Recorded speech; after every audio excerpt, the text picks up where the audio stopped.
नहीं, क्या पढ़ रहा था? भाद्रपद। सुनाओ देखे थोड़ा।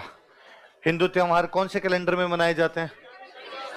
विक्रमी संवत जो होता है चंद्रमा या सूर्य, सूर्य वाले से बराबर करने के लिए प्रत्येक तीसरे साल अधिक मास का किया जाता है, एक अतिरिक्त महीना जोड़ा जाता है, उसको क्या बोलते हैं? अधिक। नया साल कब शुरू होता है? चैत्र शुक्ल एकम। पहला त्योहार कौन सा माना जाता है? छोटी तीज कब आता है? श्रावण शुक्ल तृतीया। अंतिम त्योहार कौन सा होता है? और गणगौर कब आता है? चैत्र शुक्ल तृतीया को आता है। छोटी तीज सबसे अच्छी कहां पर मनाई जाती है? किसके प्रेम का त्योहार है? जो महिलाओं को गिफ्ट मिलते हैं वो कौन से होते हैं? महिलाएं कौन सी ओढ़नी ओढ़ती है? और किसके प्रेम का त्योहार है? प्रकृति प्रेम का। पूर्णिमा को क्या आती है? रक्षाबंधन। रक्षाबंधन को और क्या कहते हैं? और किसकी पूजा की जाती है? भाद्रपद में तृतीया को क्या क्या बोलते हैं? बड़ी तीज, बूढ़ी तीज, सातुड़ी तीज, कजली तीज। वो सबसे अच्छी कहाँ होती है? बूंदी। बाद में आपके उसके षष्ठी को क्या बोलते हैं? ऊब छठ और हल छठ। हल छठ को और क्या कहते हैं? बलराम जयंती। अष्टमी को क्या आता है? कृष्ण जन्माष्टमी। नवमी को गोगा नवमी। किसके राखी बांधते हैं? कितनी गांठ वाली। चूरू में मेला कहाँ लगता है? हनुमानगढ़ में। बारस को क्या आती है? किसकी पूजा करते हैं? किसका प्रयोग नहीं करते? अमावस्या क्या आती है? रानी सती का मेला कहाँ लगता है? अच्छा, द्वितीया को बाद में आगे क्या आती है? रामदेव जयंती। क्या आती है? रामदेव जयंती का मेला कहाँ लगता है? अरुणिचा में। कब से कब तक? द्वितीया से लेके एकादशी तक वो मेला चलता है आपका। उस मेले क्या कहा जाता है? मारवाड़ का कुंभ। चतुर्थी को क्या क्या आता है? गणेश चतुर्थी, शिव चतुर्थी, कलंक चतुर्थी, चतराचो। त्रिनेत्र गणेश का मेला कहाँ लगता है? और आपकी दूसरा एक और चुंगी तीर्थ का मेला कहां पर लगता है? इतनी बातें पढ़ी, आगे पढ़ता।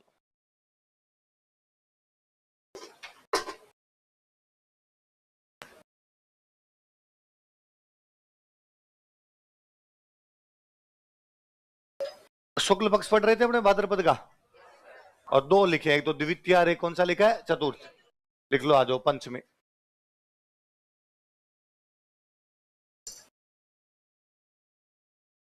पंचमी कहते हैं ऋषि पंचमी।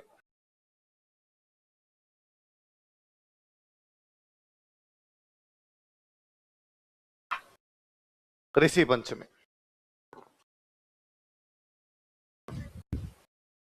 किसका? पिछले वाली बैच का। अनुराग चौधरी अपनी क्लास में थोड़ी। फिजिकल ज्योग्राफी चल रही है आपके? कहां तक होगी अभी पता चल जाएगा आपके बैच का आगे।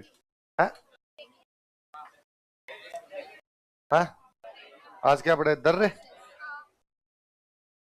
महासागर, ये धाराएं, ये हो गई? हो गई? है? कब हुई थी? अनुराग चौधरी तुम हो तो तुम्हारा रजिस्टर कहां भटक रहा है? धाराओं के साथ आगे लिखो आगे। अरे उसमें मैंने वो मार्कर डाल दिया, मार्कर मेरे मुझे लगा यार हाथ में था, किधर गया? तो ऋषि पंचमी क्या आता है?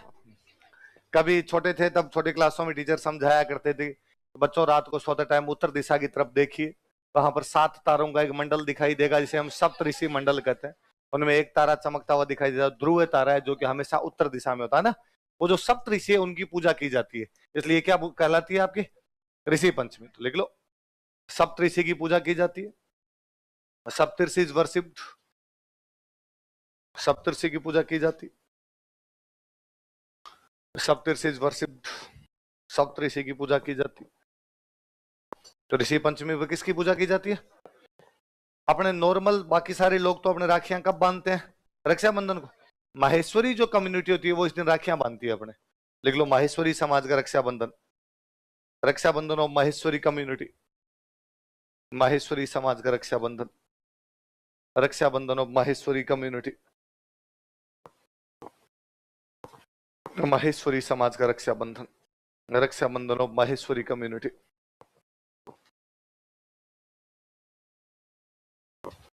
इसी में एक मेला लिखना भाई। अपने भरतपुर में जगह पड़ती है कामा, कहते हैं भगवान कृष्ण वहां पर एक बार पधारे थे और जो गाय चराने वाले थे उनके साथ एक ही थाली में बैठ के भोजन किया। इसलिए मेले का नाम हो गया भोजन थाली मेला। क्या नाम हो गया? कहाँ पे लगता है? कहाँ पड़ता है? लिख लो। कब लगता है ये मेला? ऋषि पंचमी को, या कह दो आपने भाद्रपद शुक्ल पंचमी।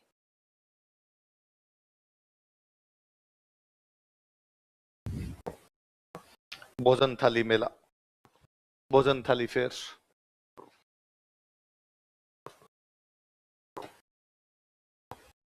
उतार लिया। तो ऋषि पंचमी को किसकी पूजा की जाती है? सप्त ऋषि। राखियां कौन बांधते हैं? माहेश्वरी। और भोजन थाली मेला कहां पर होता है? काम। इसके बाद लिख लो अष्टमी। अच्छा, उधर कृष्ण पक्ष में तो क्या था? कृष्ण जन्माष्टमी। इधर आएगा भाई आपका राधा अष्टमी। क्या होती है? राधा अष्टमी। भगवान कृष्ण कृष्ण पक्ष में पैदा हुए तो काले थे, राधा जी शुक्ल पक्ष में पैदा हुई इसलिए गोरी है। गीत आता रहता है, राधा क्यों गोरी मैं क्यों काला। इस बार आप कहना रुको हम बताते हैं। नॉर्मल सा लॉजिक है यार इसमें। तो अष्टमी क्या आता है आपका? राधा अष्टमी। मेला लगता है अपने सलेमाबाद में। कहाँ मेला लगता है? सलेमाबाद, अजमेर के अंदर एक जगह पड़ती है। आगे पढ़ेंगे, मैं आगे बताऊंगा। यहाँ पे एक संप्रदाय है, निम्बारक संप्रदाय। कौन सा है? वो निम्बारक संप्रदाय वालों का मेला है। आगे पढ़ लेंगे, पर इतना याद रख लो। राधा अष्टमी का बड़ा मेला कहाँ पर लगता है? कहाँ लगता है? सलेमाबाद। सलेमाबाद कहाँ पड़ता है? अजमेर। सलेमाबाद अजमेर। चलो आगे। आगे लिखो दसवीं। राजस्थान के एक और बड़े लोक देवता तेजाजी महाराज। तेजाजी महाराज का दिन होता है, इसलिए क्या हो गई? तेजादश। आगे लोक देवता पढ़ेंगे, अगला टॉपिक तब और समझ में आएगा आपने। और इनका महाराज का मेला लगता है भाई, तेजाजी महाराज का, नागौर में एक जगह पड़ती है परबतसर। बड़ा मेला यहाँ पर होता है, तो हमारे गांव में ही लगता है। पशु मेला है भाई। कैसा मेला है? Cattle fair.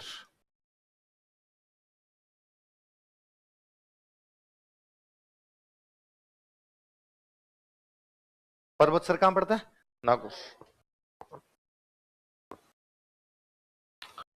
देख लो, तीन तीन बड़े लोक देवताओं के मेले इसी महीने के अंदर है। गोगा जी महाराज का कृष्ण पक्ष की गोगा नवमी, रामदेव जी महाराज का द्वितीया को रामदेव जयंती, और तेजाजी महाराज का दसवीं को तेजा दसवीं। गोगा जी महाराज वाले मेले कहाँ कहाँ पे लगते हैं? गोगा मेडी और ददरेवा। रामदेव जी वाला मेला कहाँ लगता है? रोनीचा। तेजाजी महाराज वाला मेला कहाँ पे? परबत। इसके बाद लिखो एकादशी।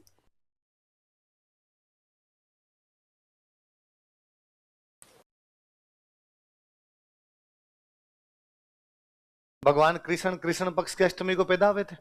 इस एकादशी को, शुक्ल पक्ष की एकादशी को, भगवान कृष्ण को पहली बार नहलाया गया था, इसलिए जल झूलनी एकादशी। क्या बोलते हैं? जल झूलनी एकादशी।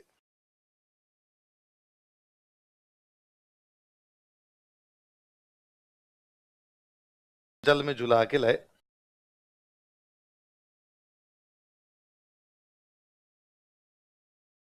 ये इसी को बोलते हैं देव झूलनी एकादशी। जलवा, जलवा पूजन बोलते हैं गांव में। जल झूलनी एकादशी या देव झूल। गांव में नॉर्मली भगवान कृष्ण को कहते हैं ठाकुर जी। तो गांव में भगवान कृष्ण के जो मंदिर होते हैं, ठाकुर जी के जो मंदिर होते हैं, वहां से इस दिन मूर्ति को निकाल के लेके जाते हैं, तालाब पे स्नान करवा के वापस ले आते हैं। तो ठाकुर जी की मूर्तियों को स्नान करवाते हैं। जल झूलनी एकादशी क्या बोलते हैं? नीचे लिख लो। भगवान कृष्ण की मूर्तियों को स्नान करवाया जाता है। Idols of Lord Krishna to be bath. भगवान कृष्ण की मूर्तियों को स्नान करवाया जाता है। Idols of Lord Krishna to be bath. कल एब्सेंट थे? आए थे? भगवान कृष्ण की मूर्तियों को स्नान करवाया जाता है। Idols of Lord Krishna to be bath. भगवान कृष्ण की मूर्तियों को स्नान करवाया जाता है। अगला लिखो चतुर्दशी। चतुर्दशी मतलब क्या हुआ? 14, 4 और 10।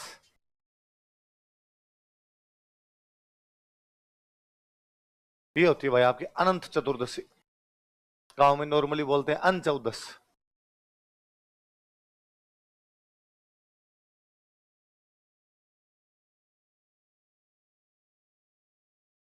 चतुर्थी वाले दिन भगवान गणेश जी को घर में लाते हैं, गणेश जी को घर में स्थापित करते हैं, 10 दिन तक गणेश जी की पूजा करते हैं। चतुर्दशी वाले दिन गणेश जी को बहा के आते हैं। अपने यहाँ पर इतना बड़ा नहीं होता, महाराष्ट्र का बड़ा त्योहार है। वो जोर जोर से नारे लगाते हैं, गणपति बप्पा मोरिया, अगले बरस तू जल्दी आ। तो गणपति बप्पा मोरिया वाला उनका कब आता है? अनंत चतुर्दशी। कब आता है? अनंत। लिख लो नीचे बोले गणेश विसर्जन, इमर्जन ऑफ गणेश, गणेश विसर्जन, इमर्जन ऑफ गणेश। तो गणेश जी को स्थापित कब करते हैं? गणेश चतुर्थी को। बहा के कब आते हैं? फ्लो कब, उसका विसर्जन कब करके आते हैं? कब करके आते हैं? अनंत। 10 दिन तक चलता है, 10 दिन बाद उनको बहा के आ जाते हैं। अब चतुर्दशी की बात बताओ क्या आएगा? पूर्णिमा। शुक्ल पक्ष चल रहा है, क्या आएगा? पूर्णिमा। और पूर्णिमा से शुरू हो जाते हैं श्राद्ध। क्या शुरू हो जाते हैं? 16 श्राद्ध आते हैं। कितने श्राद्ध आते हैं? हमारे जो बड के ऊपर पधार गए उनको खाना खिलाते हैं। श्राद्ध स्टार्ट्स।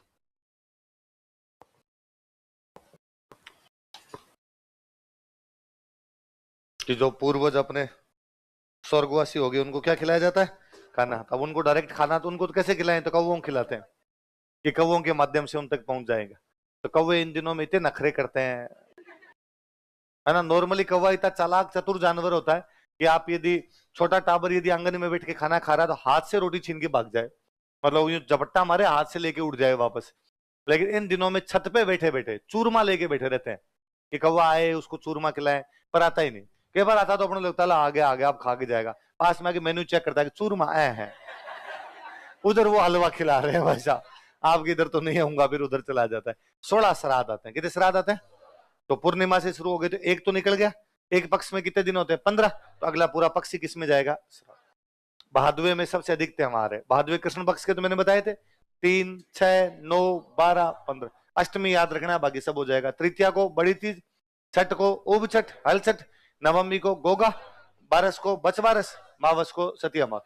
इधर वाले थोड़े से याद रखना। द्वितीया को तो क्या हो जाएगी आपकी? रामदेव जयंती। चतुर्थी को क्या हो जाएगी? गणेश चतुर्थी। पंचमी को जाएगी ऋषि पंचमी। अष्टमी को राधा अष्टमी। दशमी को तेजा दशमी। एकादशी को जलजुलनी एकादशी। चतुर्दशी को अनंत चतुर्दशी। पूर्णिमा से क्या शुरू हो जाएंगे? तो सबसे अधिक त्योहार यदि किसी महीने में आते हैं तो कौन से में? अगला महीना जाओ, आश्विन।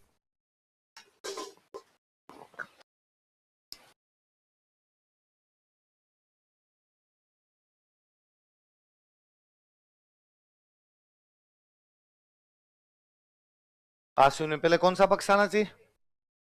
कृष्ण। और ये पूरा का पूरा किस में चला जाएगा? श्राद्ध। पूरे में लिख लो डार्क फोर्टनाइट,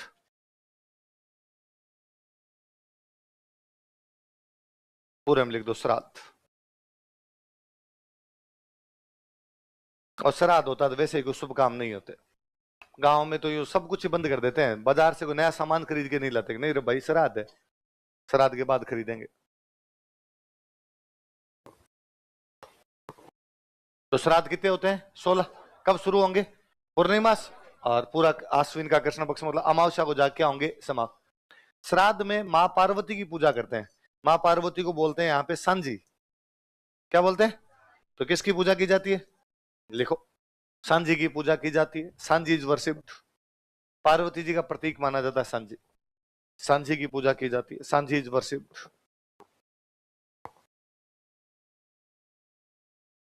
किसकी पूजा की जाती है? सांझी। सांझी इज वर्शिप्ड, सांझी की पूजा की जाती है। नॉर्मली जो सांझी होती है ना, 16 श्राद्ध है तो 16 सांझी बनेगी। डेली सांझी बनाते हैं, सांझी की पूजा करते हैं। ये सांझी बनती है गोबर और मिट्टी की। किसकी बनती है? गोबर और मिट्टी की गोल गोल सी आकृतियां बनाते हैं। सांझा सांझिया गांव में तो बोलते हैं सिंधिया माता, कि सिंधिया माता होती है वो माँ पार्वती है। तो नॉर्मली सब जगह तो गोबर और मिट्टी की बनती है। नाथ द्वारा में ये केले की बनाई जाती है। किसकी बनाई जाती है? तो कोई पूछेगा केले की सांझी कहाँ बनाई जाती है? कहाँ बनाई जाती है? देख लो, नाथ द्वारा में केले की सांझी बनाई जाती है। बनाना सांझी इज मेड एट नाथ द्वारा। नाथ द्वारा में केले की सांझी बनाई जाती है। बनाना सांझी इज मेड एट नाथ द्वारा। नाथ द्वारा कहां पड़ता है? राजसमंद। नाथ द्वारा में केले की सांझी बनाई जाती है। बनाना सांझी इज मेड एट नाथ द्वारा। उदयपुर के अंदर एक मंदिर है जिस मंदिर का नाम है मत्स्येंद्र नाथ मंदिर। क्या नाम मंदिर का? नॉर्मल तो अपने बोलते हैं मच्छंदर नाथ, पर वो मच्छंदर नाथ नहीं है। वास्तव में नाम क्या होना चाहिए उसका? मत्स्येंद्र नाथ। इस मंदिर का तो नाम ही है सांझी का मंदिर। क्या कहते हैं इसको? लिख लो, मत्स्येंद्र नाथ मंदिर सांझी का मंदिर कहलाता है। कोष्टक में उदयपुर लिख लेना। Matsyendra Nath temple is called as temple of Sanjhi. Matsyendra नाथ मंदिर सांझी का मंदिर कहलाता है। यहाँ सांझी अच्छी बनती है। Matsyendranath temple is called as temple of Sanjhi. Matsyendranath मंदिर सांझी का मंदिर कहलाता है। Matsyendranath temple is called as temple of Sanjhi. Matsyendranath मंदिर क्या कहलाता है?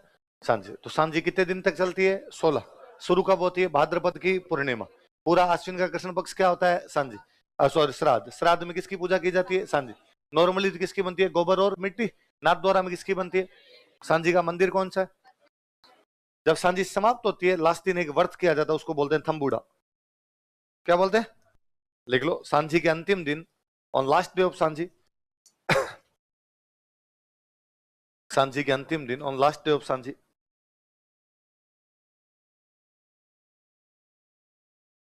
थम्बुड़ा व्रत किया जाता है। थम्बुड़ा फास्ट इज ऑब्जर्व्ड। थम्बुड़ा व्रत किया जाता है। थम्बुड़ा फास्ट इज ऑब्जर्व्ड। कोई पूछे भाई थम्बुड़ा व्रत कब किया जाता है? कब किया जाता है?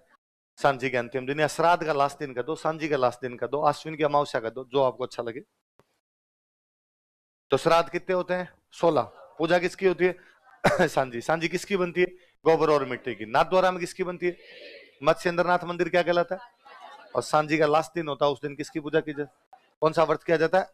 थम्बुड़ा। श्राद्ध का लास्ट दिन होता है, उस दिन थम्बुड़ा व्रत होता है। अब आ जाओ शुक्ल पक्ष। और आपने कभी नोटिस किया होगा, जैसे ही आपके श्राद्ध समाप्त होते हैं, नवरात्रि शुरू हो जाते हैं।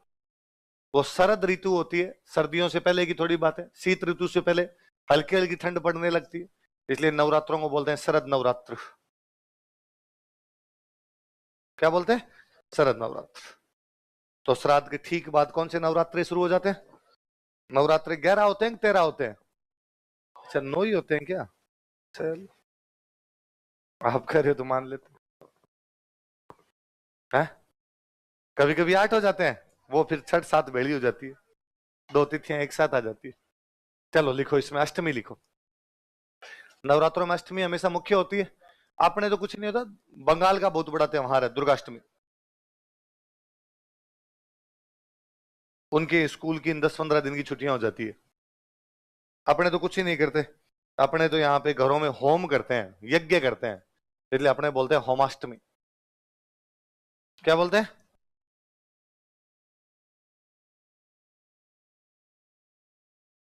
होमाष्टमी। तो दुर्गाष्टमी कह दो या क्या कह दो? होमाष्टमी। तो एकम से कौन से नवरात्रे? शरद। कौन सी अष्टमी आती है? दुर्गाष्टमी, या इसी क्या कहते हैं? होम। होम यज्ञ। यज्ञ हवन। हवन समझ गए? हवन करते हैं इसलिए। अगला लिख लो, इसके बाद दशमी। और दशमी को आपकी विजयादशमी। भगवान राम ने रावण को मारा। दशहरा है ना? दशहरा का दो, बोले क्या कर दो आप तो इसको? विजयादशमी। दोनों एक ही बात है। विजय प्राप्त की दशमी को इसलिए विजयादशमी, या इसी का नाम हो गया दशहरा।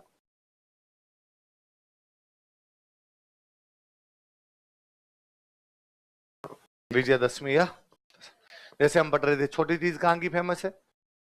बड़ी तीज कहाँ की है? दशहरा कोटा का फेमस। कहाँ का फेमस है? देखो, कोटा का दशहरा प्रसिद्ध है। Dussehra of Kota is famous. Kota का दशहरा प्रसिद्ध है। Dussehra of Kota is famous. कहाँ का दशहरा प्रसिद्ध है? भगवान राम ने रावण को मारा तो हथियारों से विजय प्राप्त की, इसलिए इस दिन हथियारों की पूजा करते हैं। किसकी पूजा करते हैं? लिख लो, इस दिन हथियारों की पूजा की जाती है। Weapons are worshipped on this day. इस दिन हथियारों की पूजा की जाती है। Weapons are worshipped on this day.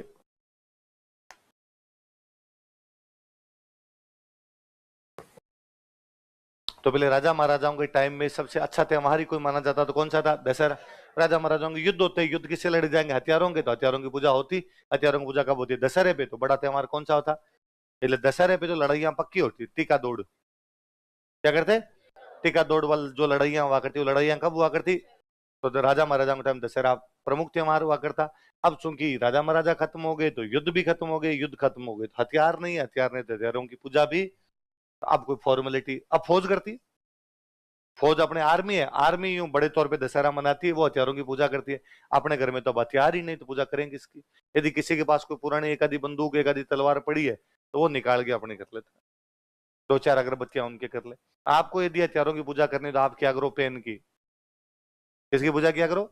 हथियार हर दौर के अलग अलग है। राजाओं के टाइम में हथियार का मतलब तलवार, भाला, बंदूक। आज के टाइम में हथियार का मतलब क्या है? पहले जिसकी तलवार में जोर होता वो राज करता, अब जिसकी कलम में जोर है वो राज करे। जो पढ़े अच्छा, अच्छा लिखे। मैं कहता हूं जयपुर का कलेक्टर है, उसके पास उतनी पावर है जितनी जयपुर के राजा के पास। ये पावर जयपुर के राजा के पास होती है, ये पावर किसके पास है? जयपुर के। तो आप तो कलेक्टर लग जाओ, आप जयपुर के राजा हो जाओगे। और उसके लिए पढ़ना पड़ो, कई कलम तोड़नी पड़ती है, कई चीजें लिखनी पड़ती है, तब जाके लगे। पर राजा वाले से तो सस्ता ही है मुझे लगता है। राजा वाले में चांस था मर सकते हैं, तलवार लेके लड़ो, मर भी सकते हैं। यहाँ तो मरने के चांस भी नहीं है, केवल आपको पढ़ना है, बस थोड़ा जोर आएगा। तो इस बार जब दशहरा आए तो किसकी पूजा करोगे? 5-6 पेन लेना, 5-5 रुपए वाले। कहना एक बंदूक है, एक भाला है, अलग अलग स्टाइल में जचा लेना उनको, और उनकी क्या कर लेना? पूजा। तो दशहरे पे किसकी पूजा की जाती है? अपने यहाँ का मुख्य वृक्ष था खेजड़ी, तो खेजड़ी की पूजा की जाती है। लिखो, खेजड़ी की पूजा की जाती है। खेजड़ी इज वर्शिप्ड, खेजड़ी की पूजा की जाती है। खेजड़ी इज वर्शिप्ड। राजस्थान का जो राज्य वृक्ष कौन सा है? खेजड़ी। खेजड़ी के लिए हम कहते हैं भाई, खेजड़ी हमारा ऐसा पेड़ होता है जिसका कोई भी जो अंग है वो व्यर्थ नहीं जाता, सब उसमें काम आते हैं। कि खेजड़ी की जो जड़ होती है, जड़ समझ गए, रूट उसकी, और उसकी छाल, उसके चारों तरफ जो तने पे लगी रहती है छाल जो होती है, इनकी दवाइयां बनती है। स्किन डिजीज, दाद, खाज, खुजली, इस प्रकार की जो होती है स्किन डिजीज वाली जो दवाइयां होती है, किससे बनती है? खेजड़ी की छाल या खेजड़ी की जड़। फिर उसकी जो पत्तियां होती है, गांव में बोलते हैं लूंग। क्या बोलते हैं? लूंग। बकरियां भेड़ खाती है उनको, पशु खा लेते हैं। फिर उसके जो फल होते हैं, भाई साहब क्या दिन आए उनके। सांगरी क्या होती है? 1000 रुपए किलो। क्या भाव है? शहर में जब बड़ी बड़ी शादियां होती है उनमें सांगरी की सब्जी बनती है, और लोग बात करते हैं भाई साहब कितने रुपए लगाए उस आदमी ने शादी में। कैसे? कि सांगरी की सब्जी बनाई। किसकी सब्जी बनाई? मुझे बाद में धीरे धीरे लगा कि यार जयपुर में किसी भी शादी में जाए सांगरी बनी हुई यहाँ पे, तो ये सांगरी की सब्जी क्यों बना ली? अरे यार इतनी महंगी मिलती है तो इसलिए सांगरी की बनाई जाती है। मगर यार ब्याह में आके भी सांगरी खाएंगे? भाई हमारे गांव में जब सांगरी वाली ऋतु आती है, सुबह शाम मम्मी दोनों टाइम सांगरी बनाती है। फाइनली मम्मी के हाथ जोड़ने पड़ते हैं, मम्मी सांगरी खा खा के कंठ छूल गए, तो भले आज चिबड़ियों की चटनी खिला दे। काचर काचर होते हैं, काचर ककड़ी जो, उसके तू चटनी बना के खिला दे, पर इस सांगरी से पीछा छूटा। और यहाँ आके देखा कि यार सांगरी क्या इज्जत है बेचारी। शादियों में क्या बन रही है? मैं कहता हूँ गांव में कोई ब्याह हो और उसमें दी सांगरी की सब्जी बन जाए, बारात ना धूल फेंक के जाए। कि शर्म नहीं है मंगतों को? जो किसकी सब्जी खिलाई? कोई ढंका पनीर खिलाते यार, कोई ढंका आलू छोले की सब्जी खिलाते, क्या खिला के गए हमें? सांगरी। पर सांगरी को आप शहर वालों ने जो इज्जत दी है उसके लिए हम आपके आभारी हैं, कि हम सांगरी को उतनी इज्जत कभी भी दे नहीं पाए, क्योंकि बचपन पूरा एक ही सब्जी में बीत गया। कौन से? तो वहां जी करता है कोई हरी सब्जी मिल जाए तो ठीक रहे यार, सांगरी क्या खानी। और हमारे तो उधर वो सांगरी सूख जाती तो उसके बन जाते खोखे। क्या बनते हैं?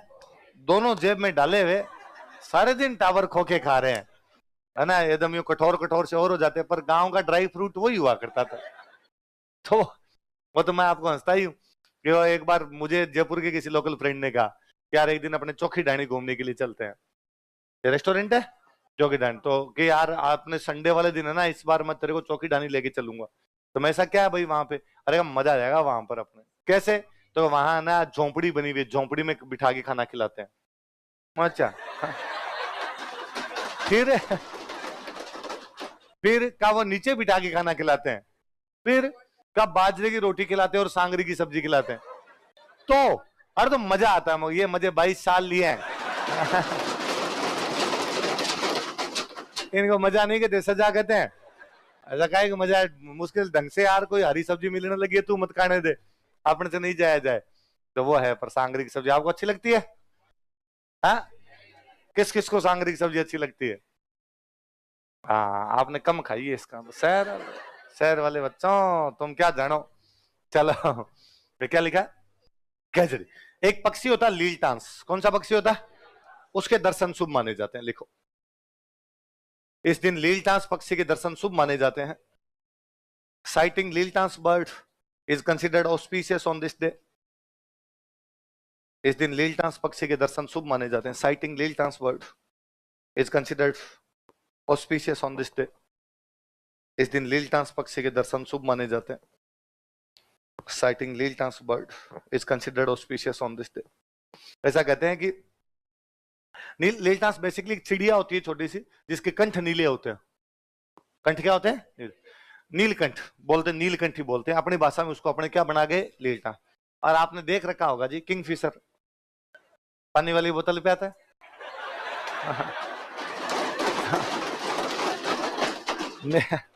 मेरा उसी बोतल पे देखा पानी, पानी की बोतल आती है ना किंग, आती है यार। ऐसे कैसे कर सकते हो आप? और कोई बोतल भी आती है क्या? उसमें भी आता है ऐसा? हो सकता मेरे संज्ञान में नहीं कोई दूसरा कोई आता हो तो पानी वाली भी मेरे देखा हुआ। तो वो जो किंगफिशर है, वो जो नीलकंठ है, वो जो लीलटांस है, एक ही बात है। उसको कब देखा जाना चाहिए? दशहरे पे। ऐसा कहते हैं कि भगवान राम जब रावण से लड़ रहे थे, रावण मर नहीं रहा था। रावण जब नहीं मर रहा था तो भगवान राम ने विभीषण से पूछा कि अरे सिस्टम क्या है, इस भाई के पता नहीं कितने तीर मार दिए, या हा हा हा करके वापस तैयार हो जाता। तो विभीषण ने कहा कि इसके नाभि में अमृत कुंड है। भगवान शिव का वरदान है कि जब तक इसकी नाभि का अमृत कुंड नहीं फूटेगा तब तक ये मरेगा। और कहा तो इसका मतलब अब तक जो तीर मार रहा था, विभीषण का आउट ऑफ सिलेबस, क्या मतलब है इनका? तो फिर भगवान राम ने कहा कि अब मैं इसके अमृत कुंड फोड़ूंगा। तो बाद में उन्होंने भगवान शिव को याद किया कि हे भगवान शिव, मैं आपका वरदान समाप्त करने जा रहा हूं, मैं इसके नाभि का अमृत कुंड फोड़ने जा रहा हूं, इसलिए आप मुझे आशीर्वाद दीजिए। तो कहते हैं आसमान में नीलकंठ पक्षी के रूप में भगवान शिव ने आशीर्वाद दिए। किस रूप में दिए? क्योंकि भगवान शिव के लिए कहा जाता है कि जब देवताओं और दानवों के बीच में समुद्र मंथन किया गया तो समुद्र में सबसे पहले निकला था जहर। क्या निकला? तो अब सारे वो अमृत पीना चाहते थे, जहर कौन पिए? बड़ा भंडारी शिव है, इसलिए उन्होंने जहर पिया, तो उसके कंठ क्या पड़ गए उनके, इसलिए भगवान शिव को क्या कहा जाता है?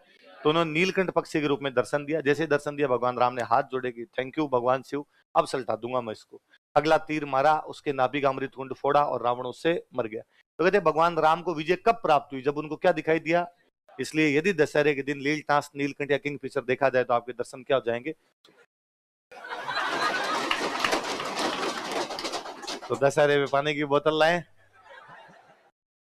देख लें उसमें क्या, हाँ सही है, मामला सेट रहेगा, दिन तो अच्छा चला ही जाएगा कम से कम।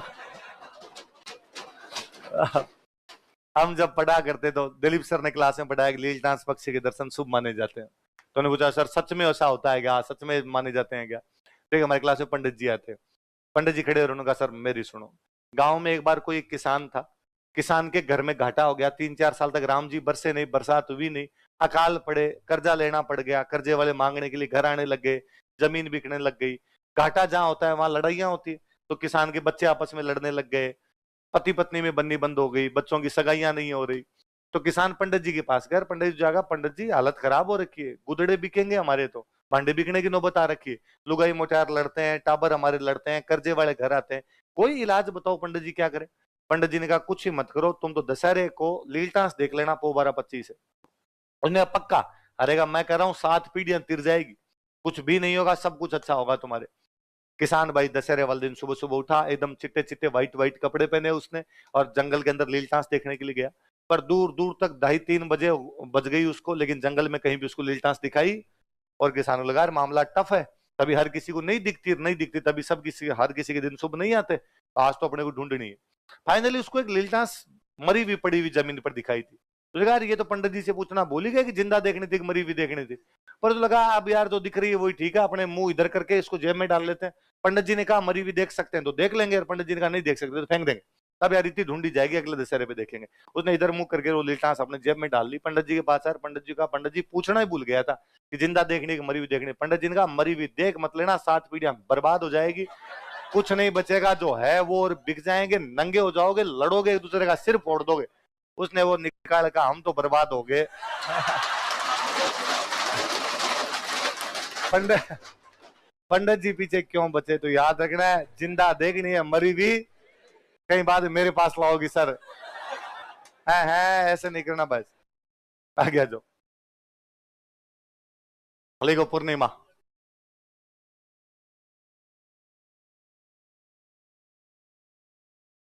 शरद ऋतु के नवरात्रे होते हैं इसलिए शरद पूर्णिमा, इसलिए शरद नवरात्रि और शरद की क्या हो जाती है? पूर्णिमा। भगवान कृष्ण ने रास रचाया था इस दिन, इसलिए बोलते हैं रास पूर्णिमा।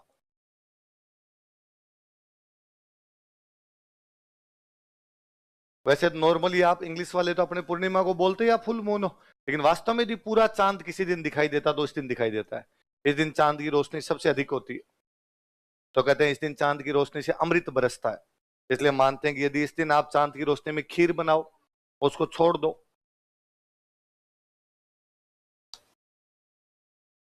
और उसको छोड़ दिया जाए यदि, तो बाद में उसमें अमृत बरसता रहेगा, और अमृत बरसता रहेगा तो दूसरे दिन यदि आप खाओगे तो आपकी आंखों की रोशनी क्या हो जाएगी? तेज। क्यों? अमृत आपकी आंखों के अंदर आएगा, आंखों की रोशनी तेज होगी। तो जिन जिन के चश्मे लगे हुए हैं पहले इस्तेमाल करें।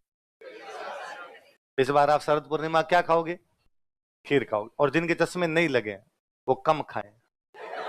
ये नहीं हो डोबे फट के बाहर आ जाए ज्योति ज्यादा मिल जाए कहीं आपको। तो क्या बोलते हैं इसको? शरद पूर्णिमा या रास। मेले लगते हैं, लिखो मेले।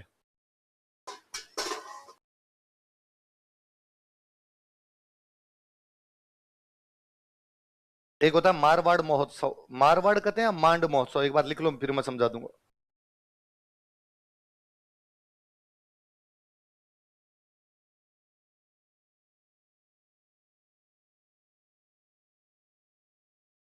मारवाड़ फेस्टिवल इंग्लिश में लिख लेना, फेस्टिवल।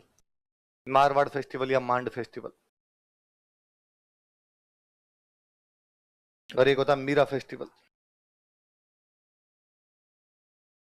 ये होता है चित्तौड़।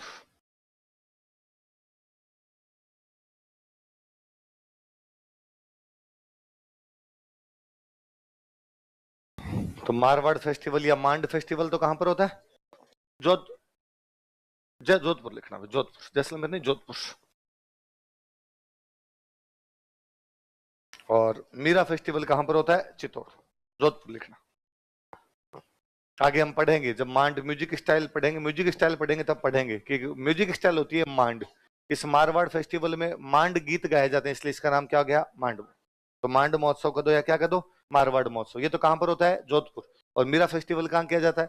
कब किया जाता है? शरद पूर्णिमा। कब किया जाता है? शरद। कौन से महीने में आती है?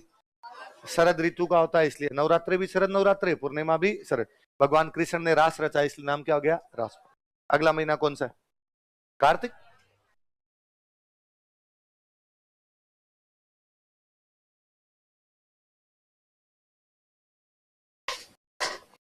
कृष्ण पक्ष ले लो, कृष्ण पक्ष में लिखो चतुर्थी। देख कल मैंने एक बात समझाई थी कि चतुर्थी जब भी आएगी तो कौन से पक्ष में आएगी? कृष्ण। केवल वो अपवाद है आपका गणेश चतुर्थी। ये जो चतुर्थी है वो जो कल ही अपने जिस त्योहार की बार बार बात कर रहे थे, करवा चौथ।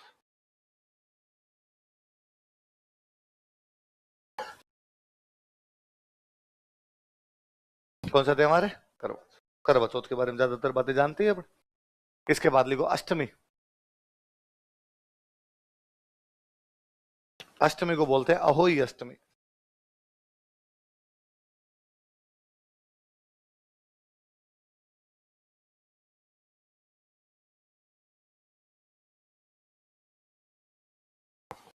क्या बोलते हैं अष्टमी को?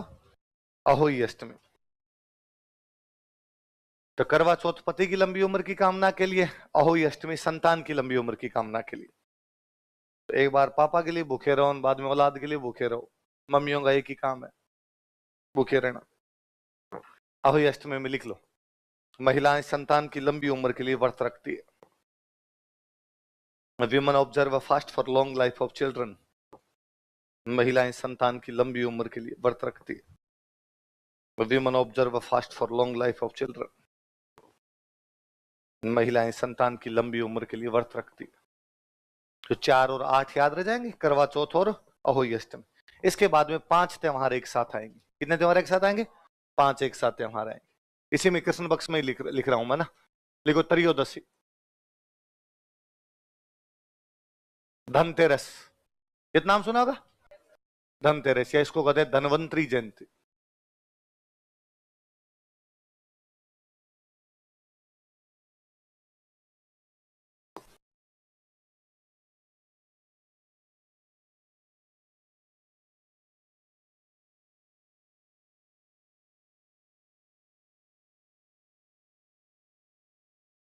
धनतेरस या क्या होती है, धनवंतरी जयंती। ऐसा कहते हैं कि देवताओं और दानवों के बीच में जब समुद्र मंथन किया जा रहा था तो सबसे पहले उसके अंदर जो निकल के आए थे वो ऋषि धनवंतरी निकल के आए थे। ऋषि धनवंतरी जब बाहर आए तो उनके हाथ में एक कलश था, कलश समझिए लोटा टाइप का, एक कलश था और कलश के अंदर सोना चांदी हीरे मोती ऐसे डले हुए थे। तो ऋषि धनवंतरी निकल के आए, इसलिए जयंती किसकी हो गई, धनवंत। सोना चांदी वो उस कलश के अंदर लेके आए थे, इसलिए अपने रिवाज बना कि इस दिन धातु खरीदनी चाहिए। क्या खरीदनी चाहिए, क्योंकि वो धातु के सिक्के थे, उसके अंदर सोना चांदी इस प्रकार की चीजें थी। तो नॉर्मली तो ये माना जाता भाई आप सोना चांदी नहीं खरीदो, पर अब सोना चांदी तो कैसे खरीदा जाए, पैसे चाहिए उसके लिए। फिर हमने कहा वो नहीं तो धातु का कुछ ही खरीदो। तो हमने बीच में खरीदने कई साल शुरू किए थे बर्तन, कि फिक्स था कि बर्तन खरीदते थे, थालियां लोटे गिलास इस प्रकार के बर्तन खरीद लिया करते। और पहले गांव में बर्तन होते भी कम थे घरों के अंदर, तो फिर तो ये था, और ज्यादा रुपए भी नहीं होते, रुपए नहीं होते तो भाई हर दीपावली पे थोड़े थोड़े बर्तन लाके इकट्ठे कर लेंगे। इस बार 5 थालियां लाए, अगली बार 5 कटोरियां लाए, ऐसे कर करके घर में बर्तन इकट्ठे हो जाते।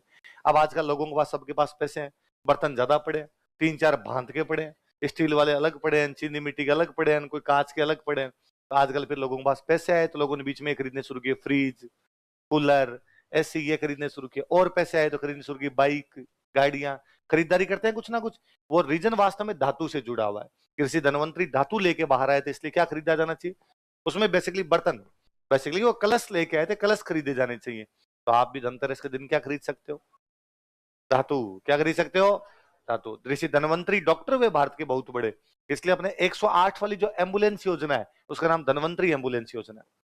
आप यदि कभी एसएमएस वो हॉस्पिटल जाओ, ना जाना पड़े, सो सलाम महाराज निरोगी रहो आप सारे, पर यदि कभी आपको जाना पड़े तो आप देखोगे उसमें घुसते राइट एंड में डिपार्टमेंट, उसका नाम है धनवंतरी डिपार्टमेंट। क्या नाम है, तो धनवंतरी एक ऋषि हुए थे, वो अपने त्रयोदशी को हुए, इसलिए धनवंतरी जयंती का दो क्या कर दो, धनतेरस। अगले को चतुर्दशी, चौदस। अगले दिन दीपावली आने वाली होती है, इसलिए कहते हैं नालो रे, रूप चमका लो, इसलिए होती है रूप चौदस, रूप चतुर्दशी। दीपावली के आसपास क्या है, किसान खेत में लगा रहता है, तो नहाने धोने का टाइम कम ही मिलता है। तो वैसे ही पश्चिमी राजस्थान वाले एक दिन छोड़ के नहाया करते थे, पानी कम था, एकांतरी नहाते। अगला लिख लो अमावस्या, अमावस्या क्या जाएगी आपकी, दीपावली।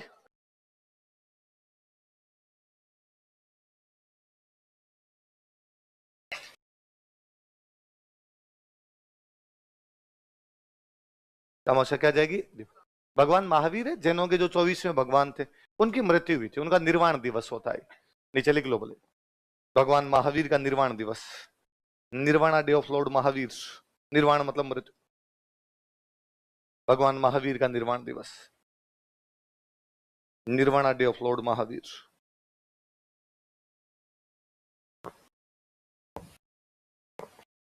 तो 3 त्योहार आगे बताओ कौन कौन से, धनतेरस, रूप चौदस, दिवाली। बोलो देखे, धनतेरस रूप चौदस, 5 आएंगे लगातार। अमावस्या आ गई तो ये पक्ष समाप्त हो गया, ये पक्ष समाप्त हो गया, अगले पक्ष में जाओ देखिए, शुक्ल एकम। कहते भगवान कृष्ण ने गोवर्धन पर्वत को अपने अंगुली पर उठा दिया था इस दिन, इसलिए आगे गोवर्धन पूजा।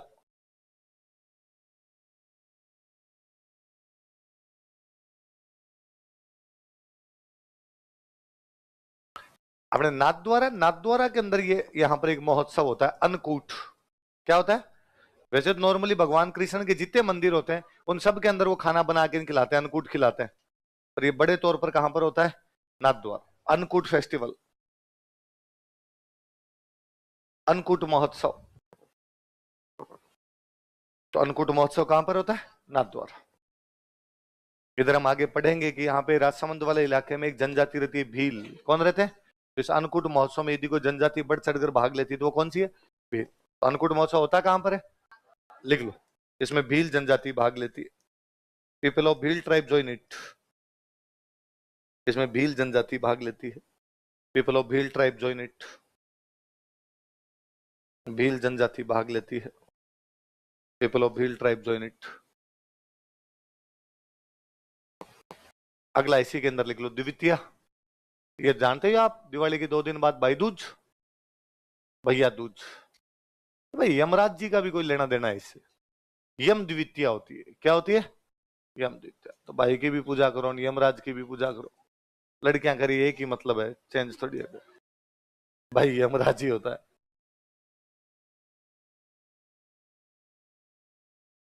हाँ, क्या होता है? भैया दूज का दो या क्या कर दो इसको, यम द्वितीय। तो 5 त्योहार एक साथ आए, बताओ कौन कौन से? धनतेरस, रूप चौदस, दीपावली, गोवर्धन, भाई दूज। दोबारा बोलो देखे। धनतेरस, रूप चौदस, दीपावली, भाई दूज, सॉरी वो गोवर्धन और भाई। 5 एक साथ याद रहेंगे। 2 पहले पति की लंबी उम्र की कामना के लिए करवा चौथ, संतान के लिए अहोयष्ट। 5 एक साथ, धनतेरस, रूप चौदस, दिवाली, गोवर्धन, भाई दूज। याद हो जाएंगे सर। अब इधर ही और चलते हैं। लिखो अष्टमी। भगवान कृष्ण पहली बार गायें चराने के लिए गए थे, इसलिए बोलते हैं गोपाष्टमी। क्या बोलते हैं? गोप, गोप का मतलब होता है गाय चराने वाले, ग्वाला। वह अष्टमी जब वो ग्वाले बने थे तो वो कौन सी हो गई? गोपाष्टमी।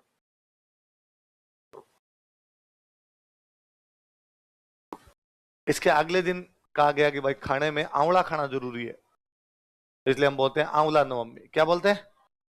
आंवला नवमी या कहते हैं अक्षय नवमी। आंवला खाने से आपके शरीर को किसी प्रकार का क्षय नहीं होता, शरीर में किसी भी प्रकार का नुकसान नहीं होता, आप अक्षय बने रहते हो। अक्षय का मतलब होता है पूरा।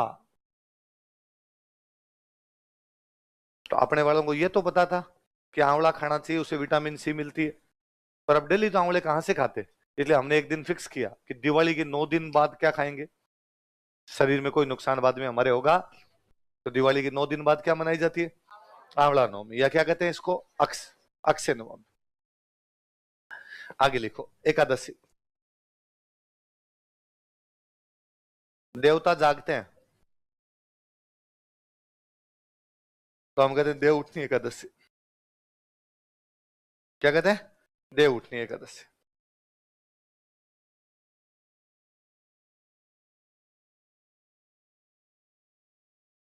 या इसी को कहते हैं प्रबोधिनी एकादशी। मैं अभी अर्थ बता दूंगा, आप तो उतार लो एक बार।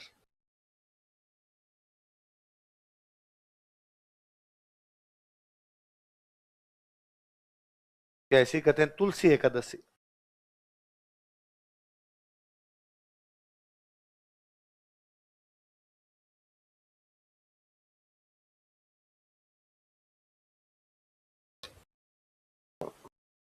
तो क्या क्या कहते हैं बताओ देखे। देवउठनी एकादशी, प्रबोधिनी एकादशी, तुलसी एकादशी। दोबारा नाम बोलो एक बार। देवउठनी एकादशी, प्रबोधिनी एकादशी और तुलसी एकादशी। ऐसी अपने एक कहानी है, माइथोलॉजिकल कहानी है कि किसी समय धरती पर एक राजा थे, उन राजा का नाम था बलि। क्या नाम था?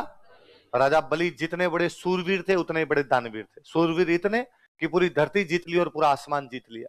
और राजा बलि ने कहा अब अगला अटैक किया जाएगा स्वर्ग लोक। कहां किया जाएगा? क्या क्या जीत चुके थे राजा बलि? धरती और आकाश जीत चुके थे, अगला अटैक कहां करेंगे?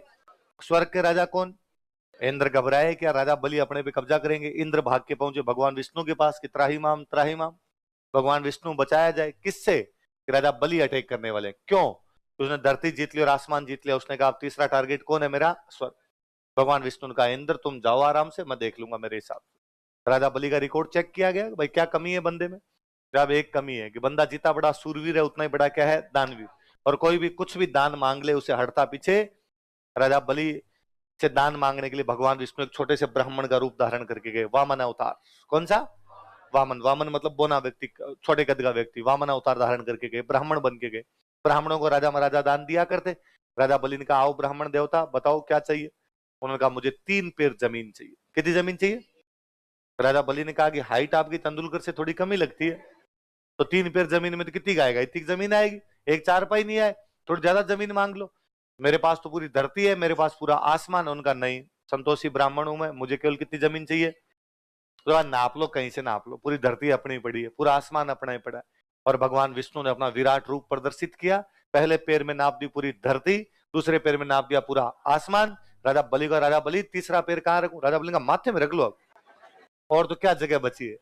राजा बलि ने कहा हे भगवान विष्णु, साक्षात जब स्वयं आप दर्शन दे रहे हैं तो आपका पैर मेरे सर माथे पे। और कहते भगवान विष्णु ने राजा बलि के सिर पे पैर रखा, उसे पाताल लोक में पहुंचा दिया।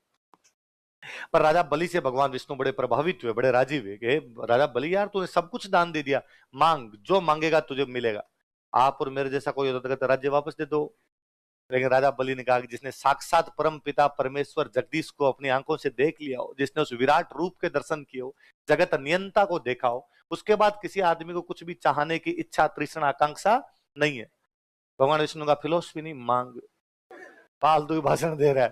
तो राजा बलि ने कहा कि हे भगवान विष्णु, यदि कुछ देना ही चाहते हैं तो ये दीजिए कि जब अब मैं पाताल लोक में रहूंगा तो आप भी मेरे साथ ही रहेंगे। भगवान विष्णु बस गए। भगवान विष्णु का तथास्तु। अब राजा बलि और भगवान विष्णु ने पाताल लोक में 2 BHK लिया। नई वैकेंसी आ रखी थी, दोनों ने सेल्फ स्टडी करनी शुरू की वहां पे। माँ लक्ष्मी को चिंता हुई बैकुंठ लोक के अंदर की राजा भगवान विष्णु घर नहीं पधारे। माँ लक्ष्मी ने पता लगाया तो पता चला कि भगवान विष्णु तो आजकल कहाँ रहते हैं, पाताल लोक में। राजा बलि रूममेट है उनके उधर। तो माँ लक्ष्मी बातचीत करने के लिए पाताल लोक पहुंचे। राजा बलि को झांका, राजा बलि, घर में कमाने वाला आदमी एक ही है, इसको आपने इधर बिठा लिया। फिर राजा बलि के और माँ लक्ष्मी के बीच में समझौता हुआ। राजा बलि ने कहा, हे माते लक्ष्मी, आप स्वयं पधार गए तो आप भगवान विष्णु को अपने साथ लेकर जाइए, पर मुझे एक वरदान दीजिए कि साल के 12 महीनों में से 4 महीने भगवान विष्णु मेरे पास रहेंगे, 8 महीने आपके पास बैकुंठ लोक में रहेंगे। लक्ष्मी माँ ने कहा कि तथास्तु। इसलिए हम मानते हैं कि 4 महीने आषाढ़ से लेके कार्तिक तक, कब से कब तक? आषाढ़ की एकादशी को भगवान विष्णु पाताल लोक में चले जाते हैं, कार्तिक को एकादशी को भगवान विष्णु वापस वहां से निकलते हैं। तो आषाढ़ की एकादशी को बोलते हैं देवता सो गए, कार्तिक एकादशी को बोलते हैं देवता उठ गए या देवता जाग गए।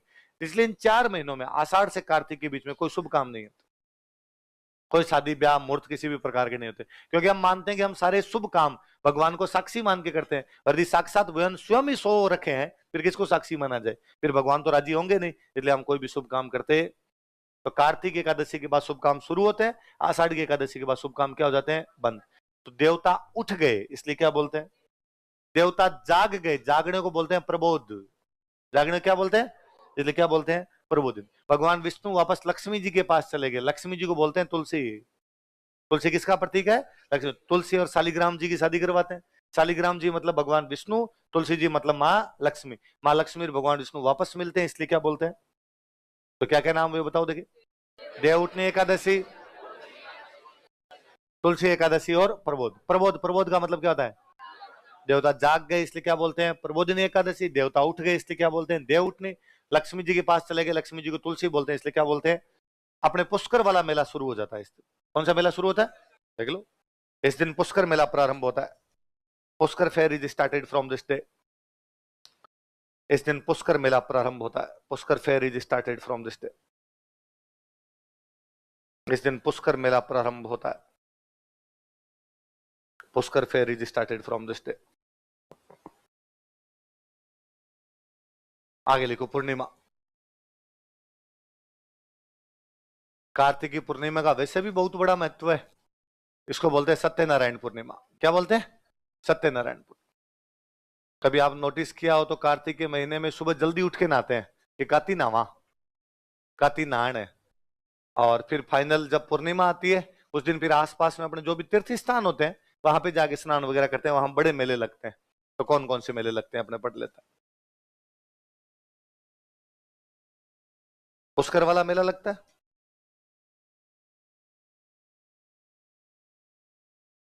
पुष्कर कहां पड़ता है? अजमेर। बीकानेर में एक मेला लगता है कोलायत। कोलायत कहां पर पड़ता है? बीकानेर।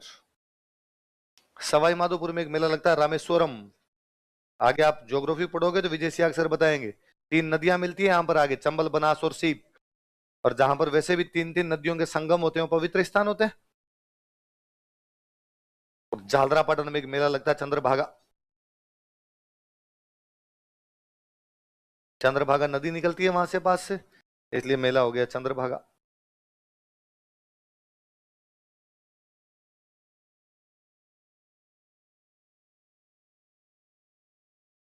झालरापाटन कहां पड़ता है? झालावाड़ में।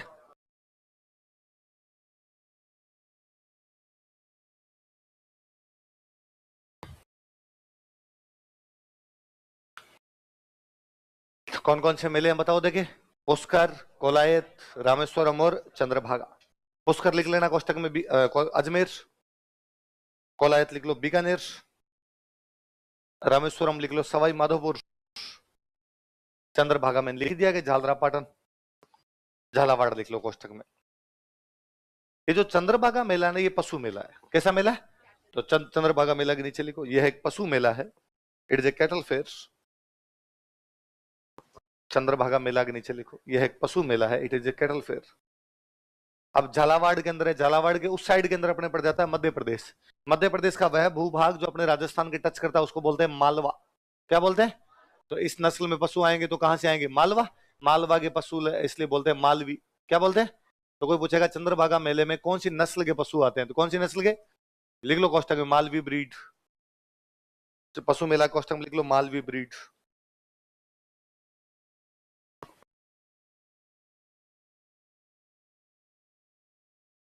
चंद्रभागा मेला हाड़ौती का बड़ा मेला है, इसको बोलते हैं हाड़ौती का सुरंगा मेला। लिख लो नीचे, इसे हाड़ौती का सुरंगा मेला कहा जाता है। It is called as colourful fair of Hadoti. Kota Bundi Jhalawar वाले को हाड़ौती बोलते हैं, इसे हाड़ौती का सुरंगा मेला कहा जाता है। It is called as colourful fair of Hadoti, इसे हाड़ौती का सुरंगा मेला कहा जाता है। It is called as colourful fair of Hadoti. तो सत्यनारायण पूर्णिमा या कार्तिक पूर्णिमा के मेले कौन कौन से हैं बताओ देंगे? पुष्कर, अजमेर, रामेश्वरम, सॉरी पुष्कर, कोलायत, रामेश्वरम और चंद्रभागा। पुष्कर कहां पे? कोलायत कहां पे? रामेश्वरम कहां पे? चंद्रभागा कहां पे? और ये किस प्रकार का मेला है? पशु मेला। कौन से नस्ल के पशु आते हैं? मालवी। और क्या कहते हैं इसको? हाड़ौती का। ये कार्तिक। कार्तिक में पहले पति की लंबी उम्र की कामना के लिए करवा चौथ, संतान की लंबी उम्र के लिए क्या होती है? अहोई अष्टमी। 5 त्योहार एक साथ, बताओ कौन कौन से? धनतेरस, रूप चौदस, दीपावली, गोवर्धन और भाई दूज।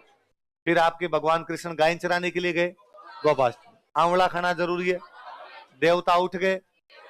और पूर्णिमा को क्या बोलते हैं? सप्तमी। क्या बोलते हैं? सप्तमी। कार्तिक के बाद अगला महीना कौन सा है? कौन सा है? मार्च।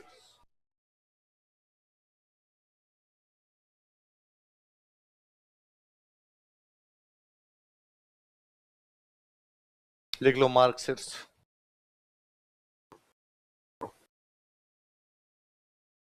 और मार्क्सिस्ट में लिखो कोई त्योहार नहीं, नो फेस्टिवल। बोलो थैंक यू मार्क्सिस्ट। वरना अभी 2-4 त्योहार होते आपको तो घोटे मारने पड़ते। देखो कोई त्योहार नहीं, नो फेस्टिवल। अगला महीना कौन सा है? कौन सा है? पोष। एक बार और थैंक यू बोल दो फटाफट। थैंक यू पोष। देखो कोई त्योहार नहीं, नो फेस्टिवल।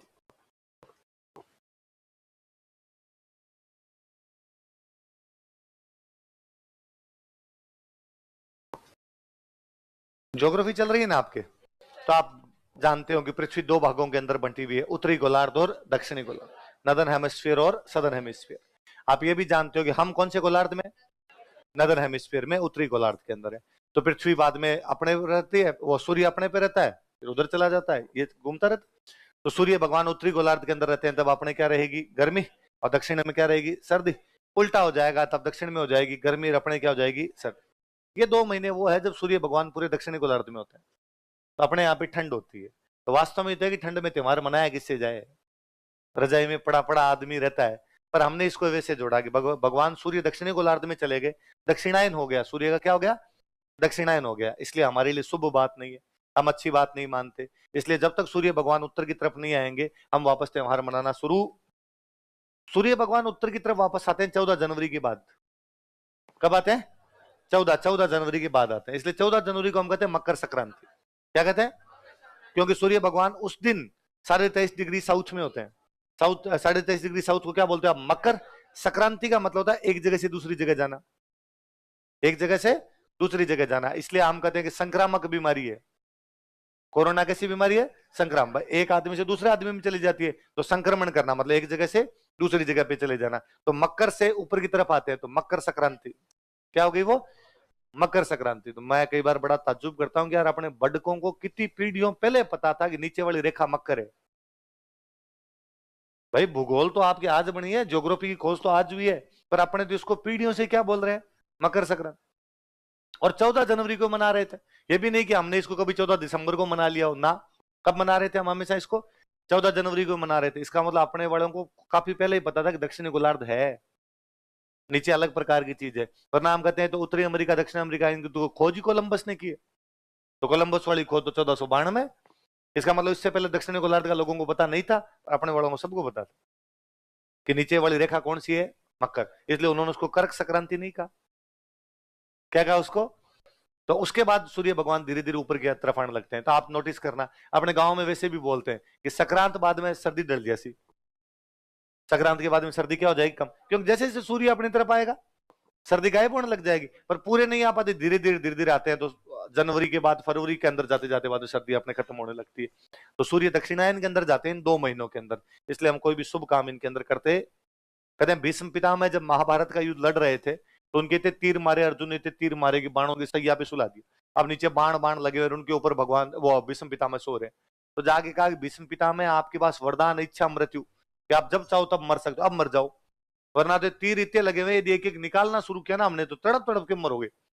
तो भीष्म पितामह ने कहा कि हाँ अब मैं अपना शरीर त्यागना चाहता हूँ, लेकिन अभी सूर्य दक्षिणायन है, मकर संक्रांति पर मैं अपना शरीर त्यागूंगा जब सूर्य भगवान उत्तरायण की तरफ आएंगे। किधर आएंगे? तो हम सूर्य को दक्षिण में जाना अच्छा नहीं मानते। अच्छा नहीं मानने का मतलब वही है कि भाई वो सूर्य दक्षिणी गोलार्ध में, उत्तरी गोलार्ध के अंदर नहीं है, हमारी तरफ आएंगे तब हम वापस मानेंगे। जैसे मकर संक्रांति के बाद ऊपर आने लगे, भीष्म पिता ने अपने प्राण त्याग दिए थे। तो इन 2 महीनों के अंदर नीचे रहते हैं, इसलिए हम कोई भी त्योहार मनाते। अगला महीना बताओ, माघ। अब वही मैंने बताया कि मकर संक्रांति के बाद आने शुरू होते हैं, अचानक तो आ नहीं जाते, धीरे धीरे आएंगे। धीरे धीरे आएंगे तो सर्दियां भी क्या होगी, धीरे धीरे समाप्त होगी, अचानक समाप्त नहीं होगी। सर्दियों में किसके लड्डू खाने का जीव करता है आपके? तो कृष्ण पक्ष में चतुर्थी लिखो, तिल चौथ। मैंने बताया आपको चतुर्थी जब भी आएगी कौन से पक्ष में आएगी? कृष्ण। एकमात्र अपवाद कौन सा है? या कहते हैं कि भाई चौथ माता सबके संकट हर लेती है, तो बोलते हैं संकट हरण चतुर्थी। क्या बोलते हैं? संकट हरण चतुर्थी।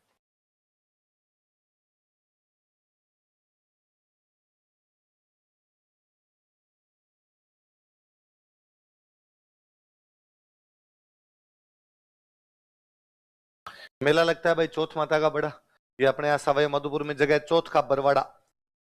कौन सी जगह?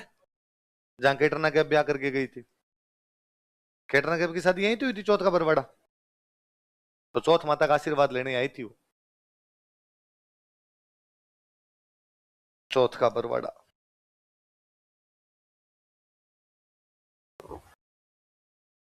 तो तिल चतुर्थी, तिल के लड्डू खाते हो आप? तिल चतुर्थी, चौथ माता सबके संकट हर लेती है, इसलिए क्या बोलते हैं? संकट हरण चतुर्थी। मेला कहां पे लगता है? चौथ का बरवाड़ा। चौथ का बरवाड़ा कहां पड़ता है? सवाई माधोपुर।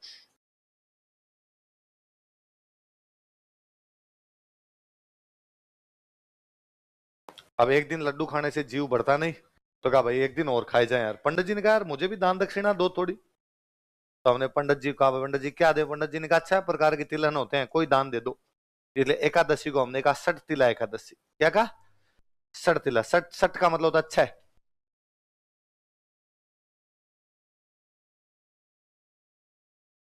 60 तिला एकादशी।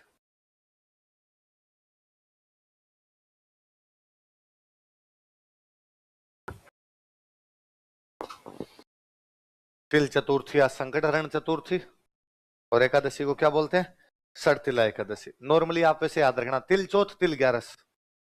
बोलो देखे, तिल चौथ और तिल 11, याद रह जाएगा। एकादशी को 11 बोलते हैं, तो तिल चौथ और तिल 11 कब कौन से महीने में आएगी? माघ। तिल चौथ और तिल 11। चतुर्थी का मेला कहां पे लगता है? चौथ का। अब लिखो अमावस्या। चुपचाप रहना होता है, किसी से बोलना नहीं होता। अरे बोलना नहीं, अरे आप लिखो यार, तुम ठीक बार हंस रहे हो।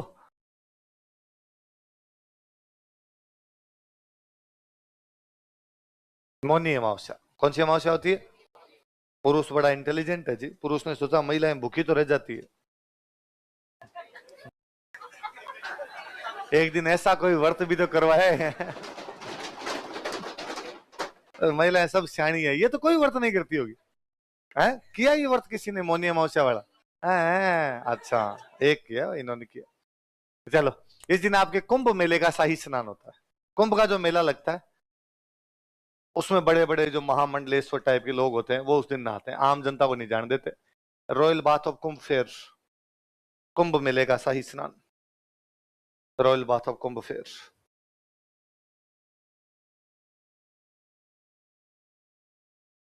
अमावस्या को क्या आती है भाई आपकी? मौनी अमावस्या। या क्या होता है कुंभ मेले का? तो कृष्ण पक्ष में सीधे 3, तिल चौथ तिल 11 अमावस्या। बोलो देखिए तीनों, तिल चौथ तिल 11 क्या क्या है? तिल चौथ तिल 11। अब इधर आ जाओ, और इधर आपके शुक्ल पक्ष में एकम कोई नवरात्रे शुरू होते हैं, ये भी किसी को बताने नहीं होते, चुपचाप करने होते हैं। यार तो बताना थोड़ी है, आप यार समझते नहीं हो बात। गुप्त नवरात्र प्रारंभ, अंग्रेजी में गुप्त नवरात्र लिखना, कोई हिडन 9 नाइट्स मत कर लेना। गुप्त नवरात्र स्टार्ट्स।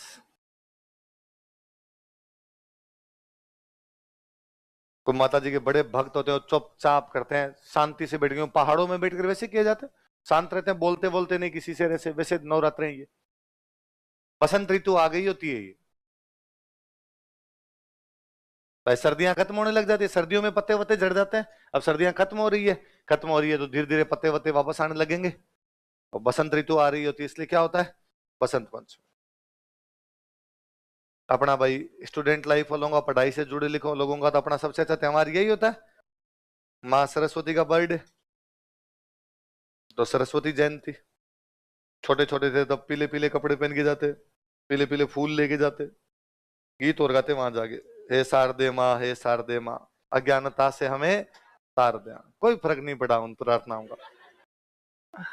तो बसंत पंचमी यहाँ क्या होती है इस दिन? सरस्वती जयंती। सरकार कहती है कि भाई इस दिन हम एक मेडल देंगे, वो मेडल होता है गार्गी। कौन सा होता है? देखो इस दिन गार्गी पुरस्कार दिया जाता है। Gargi medal is, Gargi award is given on this day. इस दिन गार्गी पुरस्कार दिया जाता है, Gargi award is given on this day.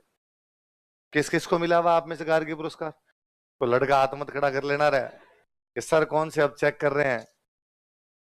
जिन लड़कियों के 10th और 12th में राजस्थान बोर्ड में 75% से ऊपर आते हैं, उनको कौन सा मेडल दिया जाता है? गार्गी हमारी एक बहुत विद्वान महिला थी, राजा जनक। राजा जनक का नाम तो सुना ही, मिथिला के जो राजा जनक के दरबार में एक बार याज्ञवल्क्य ऋषि, कौन से ऋषि? राजा याज्ञवल्क्य और गार्गी के बीच में डिबेट होती है, और गार्गी कितनी इंटेलिजेंट रही होगी, याज्ञवल्क्य को हरा देती है। याज्ञवल्क्य को लास्ट में गुस्सा आता है, याज्ञवल्क्य कहते हैं गार्गी चुप हो जाओ वरना सिर फोड़ दूंगा मैं तेरा। ये स्टेटमेंट बताता है कि याज्ञवल्क्य हार रहे हैं जीत रहे हैं? हार रहे हैं। ये कहानी हमें 2-3 बातें बताती है। कहानी जब ये कहती है गार्गी और याज्ञवल्क्य के बीच में राजा जनक के दरबार में डिबेट होती है, इसका मतलब गार्गी पढ़ी लिखी है, तभी डिबेट के अंदर भाग ले रही, इसका मतलब महिलाओं को शिक्षा प्राप्त थी। फिर जब हम कहते हैं राजा जनक के दरबार में भाग ले रही, इसका मतलब महिलाएं राजनीतिक दरबारों के अंदर भाग लिया करती थी, इसका मतलब पर्दा प्रथा नाम की कोई भी चीज, ये हम धीरे धीरे बाद में सीखे हैं। पहले हमारी माताएं बहनें इस मामले में ज्यादा पढ़ी लिखी थी, वो ज्यादा मॉडर्न थी। यूरोप वाले आज करने लगे भाई साहब मॉडर्न मॉडर्न, अपने वाले मॉडर्न हो आगे छोड़ छाड़ दिया। अब तो अपने बुरे दिन है, अपने अच्छे दिन पुराने निकल चुके हैं। तो वो जो गार्गी हमारी एक महान महिला थी, उन गार्गी की एक फ्रेंड थी मैत्रेयी, क्या नाम था? और जो दो महिलाएं उनके नाम क्या क्या है? गार्गी और राजा, वो जो याज्ञवल्क्य की पत्नी मैत्रेयी थी। तो बाद गार्गी पर वो संवाद वहां पे किस किस के बीच का है? गार्गी और याज्ञवल्क्य। उन महान महिला गार्गी के नाम पर हम मेडल कौन सा देते हैं? कब देते हैं? क्यों देते हैं बसंत पंचमी को? माँ सरस्वती का बर्थडे होता है, इस दिन नहीं दिया जाए तो कब दिया जाए आपके? तो किस किन को दिया जाता है? लड़कियों को। कौन सी लड़कियों को? जिनके 10th और 12th में कौन से बोर्ड में? कोरोना में 90% कर दिए थे। कोरोना वाले सालों में कितना कर दिया था? क्योंकि 75 तो हर कोई लेके घूम रहा था, तो सरकार ने कहा इस बार क्या करना है अपने तो 90। हालांकि आजकल तो 75 हर किसी के आने लग गए, मुझे लगता है इसको वैसे भी अब 90 कर देना चाहिए। पहले गांव के अंदर यदि किसी के एक आधे बंदे के 75% आ जाते, अड़ोस पड़ोस के 84 गांव में पता चलता कि फलान जी के टाबर के कितने परसेंट आए हैं, 75% आए। आजकल टाबर यूं चलते ही फेंक रहे हैं परसेंटेज। यार वो मैं आपको हमेशा बताता हूँ, ये सबसे भयंकर बेड़ा गर्क किया आपके सीबीएसई वालों ने। सीबीएसई वालों ने भर भर के नंबर देने शुरू किए, टावरों को इतने इतने नंबर लुटाने शुरू किए कि सीबीएसई वालों को परसेंटेज 99.99। 600 में से नंबर आए 599, और फिर भी एक बच्ची रो रही है टीवी पे जोर जोर से कि एक नंबर कम हो गया। हमें लगे यार इतने में 3 टावर पास हो जाते, जितने में तू अकेली भी, है ना। तो फिर हालात ये हो गए थे बीच में कि राजस्थान बोर्ड का टॉपर और राजस्थान बोर्ड का 12th का टॉपर, साइंस का टॉपर, उसके परसेंटेज 92, फर्स्ट रैंक के परसेंटेज कितने 92। उसका महाराजा कॉलेज में एडमिशन नहीं, कि साहब महाराजा कॉलेज की कट ऑफ चली गई 94। अरे कैसे चली गई, हमारा तो राजस्थान का टॉपर ही 92 था। तो साहब सीबीएसई वालों से, तो फिर अपने शिक्षा मंत्री ने बाकायदा अपने मास्टरों को बुला के कहा, टाबरों को नंबर बांटो, फ्री में दो टाबरों को, जितने दे सकते हो उतने दो, ताकि अपने लोग तो लगे। आरबीसी के बच्चे ही यदि महाराजा कॉलेज में एडमिशन नहीं लेंगे तो कौन लेंगे। तो फिर अपने वालों ने धोबे भर भर के बांटने शुरू किए कि टाबरों को नंबर दिए जाएं, फिर सरकारें लेके किसी को फेल भी मत करो। आप जैसे बच्चा छोटी क्लासों में फेल करने बंद ही कर दिए, है क्या कर दिया।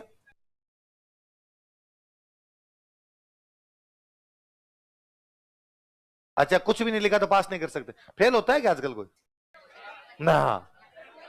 हाँ अच्छा तुम हाँ हाँ कि भाई सरकार ने कर कुछ भी टाबर का लिखा हुआ उसको अगली क्लास में तो भेजना है। उनको कभी हाँ गाने लिखे हुए आते हैं, गाने तो ये बीए वाले री लिख देते हो। हाँ नंबर नहीं दिए तो पाप लगेगा। हाँ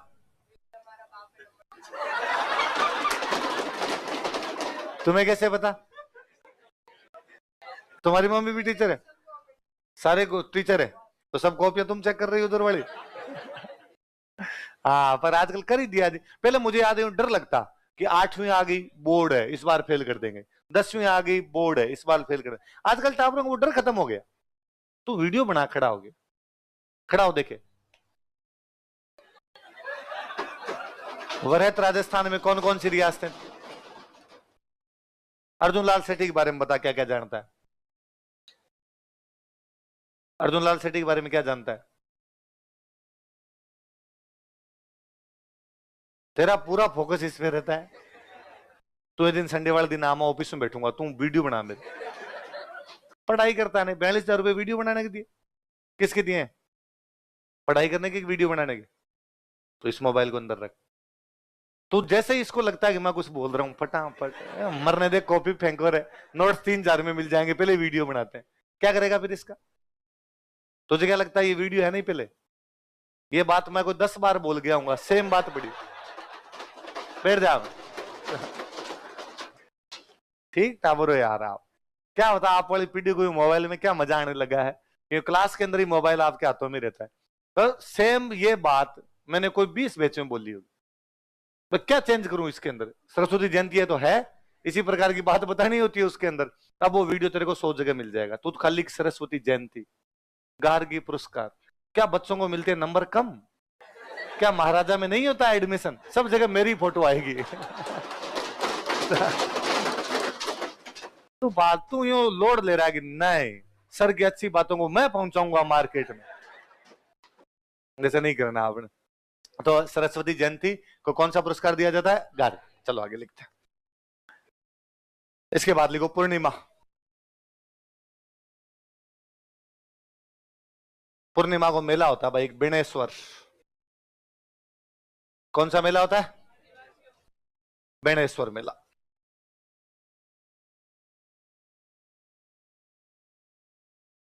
डूंगरपुर के अंदर एक गांव पड़ता है, उस गांव का नाम है नवा टापरा। क्या नाम है गांव का, यहां पर ये मेला होता है। मैंने बीच में कई बार आपको बताया होगा कि जिनके पीछे भी ये स्वर लगा हुआ हो, इसका मतलब वो सारे मंदिर किसके हैं, शिव जी। किसके मंदिर होते हैं। तो बेणेश्वर मेला कब होता है, माघ पूर्णिमा। कब होता है, माघ पूर्णिमा। कहां पे होता है, नवा टापरा। नवा टापरा कहां पर है, डूंगरपुर। ऐसा कहते हैं भाई कि एक बार कोई किसान था, उस किसान के पास में गाय थी। गाय सुबह दूध निकाल के जंगल में चरने के लिए छोड़ देता, शाम को गाय जंगल से चर के वापस आती, वापस दूध निकालता। एक दिन शाम को जब गाय वापस आई, वो दूध निकालने लगा, गाय के दूध में तो लगा आज ये क्या हुआ, दूध कहाँ चला गया। इसका मतलब बीच में किसी ने दूध निकाल लिया, गाय को पकड़ के दूध की चोरी हो गई। उसने अगले दिन वापस नोटिस किया, अगले दिन वापस गाय के दूध नहीं। तो उसने कहा मैं चेक करूंगा। तीसरे दिन वो गाय के पीछे पीछे गया, गाय पूरे दिन जंगल के अंदर घूमी, कोई आए नहीं दूध निकालने के लिए। शाम को गाय चली, वो पीछे पीछे गया, रास्ते में कोई पकड़ता होगा, लेकिन रास्ते में कोई नहीं। पर गाय एक पर्टिकुलर जगह पे जाके खड़ी हुई और गाय के अपने आप दूध निकलने लगा और वहां पे दूध गिरने लगा। तो लगा ये क्या कोतक है। तो बेचारा भाग के सामने आया उसको देखने के लिए। तो गाय ने जैसे देखा भाई मेरा मालिक आ गया, तो गाय भागती है। कहते हैं कि वहां पर एक शिवलिंग था, गाय उस शिवलिंग पे दूध चढ़ा रही, शिवलिंग पे दूध चढ़ा कहते हैं, तो गाय वहां शिवलिंग पे दूधाभिषेक कर रही थी, तो वहां पे दूध चढ़ा रही थी। वो जैसे भागी गाय, उसका पैर लगा तो शिवलिंग टूट गया। फिर उसने आगे बताया कि यार यहाँ तो धरती में शिवलिंग और गाय अपने आप वहां पे दूध चढ़ाती है। गांव वाले गए, उन्होंने वहां छोटा मोटा मंदिर बना दिया। आज भी वो शिवलिंग टूटा हुआ, उस टूटे हुए शिवलिंग की पूजा की जाती है। तो खंडित शिवलिंग की पूजा कहाँ होती है? नवाटापरा। और उस जगह का नाम क्या है? बेनेश्वर। देख लो, यहाँ पर खंडित शिवलिंग की पूजा की जाती है। Broken Shivling is worshipped here. यहाँ पर खंडित शिवलिंग की पूजा की जाती है। Broken Shivling is worshipped here.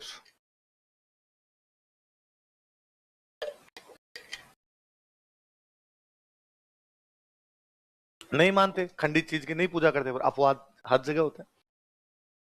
यहाँ खंडित शिवलिंग की पूजा की जाती है।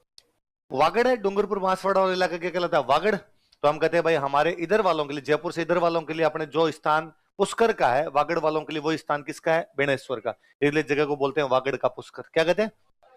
देख लो, वागड़ का पुष्कर, पुष्कर ऑफ वागड़, वागड़ का पुष्कर। कोई पूछेगा वागड़ का पुष्कर कौन से मेले को कहा जाता था? कौन से मेले को? कौन से मेले को? बेणेश्वर मेले कहा जाता। वहां जनजातियां ज्यादा रहती है, आदिवासी लोग ज्यादा रहते हैं, वो खूब सारे इकट्ठे होते हैं। जहां खूब सारे इकट्ठे होते हैं उनको बोलते हैं कुंभ। तो आदिवासियों का कुंभ, लिख लो, आदिवासियों का कुंभ, कुंभ ऑफ ट्राइबल्स, आदिवासियों का कुंभ।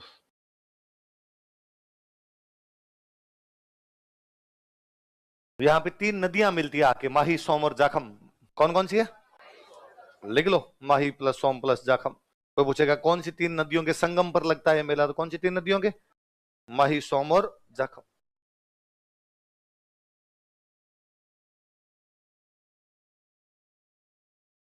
तो बेणेश्वर मेला कहाँ पे लगता है? नवाटापरा। कौन सी तीन नदियों के संगम पर? माही, सोम और जाखम। कैसे शिवलिंग की पूजा होती है? खंडित। वागड़ का क्या है? पुष्कर। आदिवासियों का क्या है? यहाँ पर एक संत हुए थे, आगे हम उनके बारे में और पढ़ेंगे, माऊ जी महाराज। कौन हुए थे? इस मंदिर का निर्माण संत माऊ जी ने करवाया। किसने करवाया? लिख लो, संत माऊ जी ने यहाँ मंदिर का निर्माण करवाया था। संत माऊ जी बिल्ट टेम्पल हियर। संत माऊ जी ने यहाँ मंदिर का निर्माण करवाया था, बड़ा जो मंदिर उनके टाइम में बना। सेंट माऊ जी बिल्ट टेम्पल हियर। संत माऊ जी ने यहाँ मंदिर का निर्माण करवाया था। फिर संत माऊ जी की बेटी हुई, उनका नाम था जनक कुंवरी। क्या नाम था? वहां उन्होंने, ये शिव जी का मंदिर था बेणेश्वर वाला, तो उन्होंने पास में विष्णु भगवान का मंदिर बनवा दिया। देख लो, जनक कुंवरी ने यहाँ विष्णु मंदिर का निर्माण करवाया था। जनक कुंवरी बिल्ट विष्णु टेम्पल हियर। जनक कुंवरी ने यहाँ विष्णु मंदिर का निर्माण करवाया था। जनक कुंवरी बिल्ट विष्णु टेम्पल हियर। माऊ जी शिव जी वाला बना के, इन्होंने आगे विष्णु मंदिर बनवा दिया। जनक कुंवरी बिल्ट विष्णु टेम्पल हियर। संत माऊ जी के दो चेले हुए जिनका नाम था अज्जे और वज्जे। क्या क्या नाम था? अजय और वज्जे। इन्होंने लक्ष्मी नारायण मंदिर बनवाया। कौन सा मंदिर बना? लिख लो, अजय तथा वज्जे ने यहाँ लक्ष्मी नारायण मंदिर का निर्माण करवाया। Ajay and Vajje built Lakshmi Narayan temple here. तो अब तो यूं धाम ही बन गया, टेम्पल कॉम्प्लेक्स ही हो गया। अजय तथा वज्जे ने यहाँ लक्ष्मी नारायण मंदिर का निर्माण करवाया। Ajay and Vajje built Lakshmi Narayan temple here. Ajay तथा वज्जे ने यहाँ लक्ष्मी नारायण मंदिर का निर्माण करवाया। Ajay and Vajje built Lakshmi Narayan temple here. तो संत माऊ जी तो ये बेणेश्वर वाला बनवा के गए। जनक कुंवरी ने क्या बनवा दिया? विष्णु। और अजय और वज्जे ने क्या बनवा दिया? लक्ष्मी। कहां पर है बेणेश्वर धाम? नवाटापरा। आदिवासियों क्या कहलाता है? कुंभ। वागड़ का क्या कहलाता है? पुष्कर। कौन सी तीन नदियां मिलती है? माही, सोम और जाखम। कैसे शिवलिंग की पूजा होती है? पूर्णिमा आगे समाप्त। माघ में सीधे सीधे छह त्योहार है, तीन इधर तीन इधर। तिल चौथ, तिल ग्यारस, मौनी अमावस्या। बोलो कौन कौन से? तिल चौथ, तिल ग्यारस। इधर आपकी गुप्त नवरात्रा, बसंत पंचमी, बेणेश्वर मेला। कौन कौन से? गुप्त नवरात्रा, बसंत पंचमी, बेणेश्वर। अब आ जाओ फाल्गुन।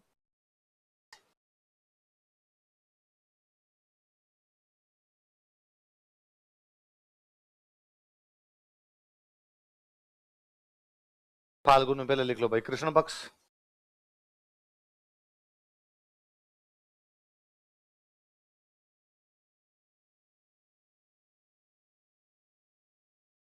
पहले लिखो त्रयोदशी।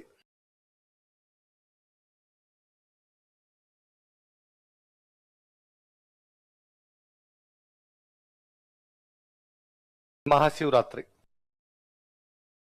भगवान शिव और मां पार्वती की शादी हुई थी।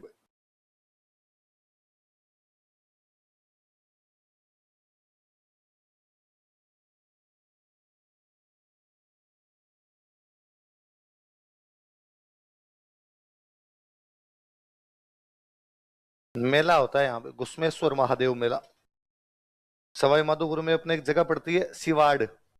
कौन सी जगह? भगवान शिव थोड़े अंदर घुसे हुए हैं, शिवलिंग थोड़ा अंदर घुसा हुआ है, इसलिए नाम हो गया घुस्मेश्वर महादेव या घुस्मेश्वर मेला। शिव जी भगवान के नाम कुछ ही हो सकते हैं।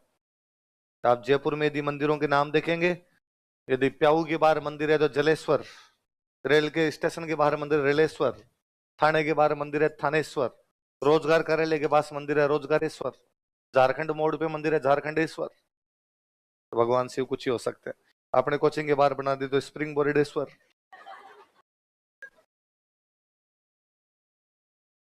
घुस्मेश्वर मेला, घुस्मेश्वर मेला कहाँ लगता है? सिवाड़। सिवाड़ कहाँ पड़ता है? सवाई माधोपुर। सवाई माधोपुर में। कृष्ण पक्ष में बस एक ही होता है, खाली त्रयोदशी होती है, महाशिवरात्रि। क्या होती है? महाशिव। चले आगे, इधर आ जाओ। द्वितीया, एक नक्षत्र होता है फुलेरा। कौन सा नक्षत्र होता है? उस फुलेरा नक्षत्र की जो द्वितीया होती है, उस दिन पंडित जी से पूछने की आवश्यकता नहीं है, बिना पंडित जी से पूछे ब्याह करो। अबुझ सावा है। कहते सावा है, बूझ, बूझने का मतलब पूछना, बिना पूछे ब्याह करो। वरना पंडित जी से पूछना पड़ता है, पंडित जी ब्याह करें कि नहीं करें। पंडित जी कहते ना भाई, ये लड़के लड़के के लिए अच्छी नहीं है तारीख। फुलेरा दूज को पूछने की कोई आवश्यकता नहीं। नक्षत्र है खाली फुलेरा नक्षत्र। फिर लिख लो पूर्णिमा। पूर्णिमा को आप जानते ही हो, फाल्गुन की पूर्णिमा क्या जाएगी? बुरा ना मानो तो खाली तीन है इधर, महाशिवरात्रि, फुलेरा दूज, होली। तीन ही त्योहार है फाल्गुन में। बताओ कौन कौन से?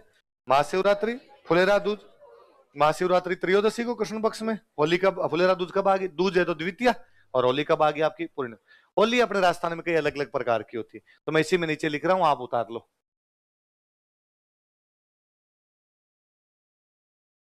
जैसे अपने अजमेर में एक जगह पड़ती है भिनाय। कौन सी जगह है? वहां पर होती है कोड़ा मार होली, कोड़े मारते हैं।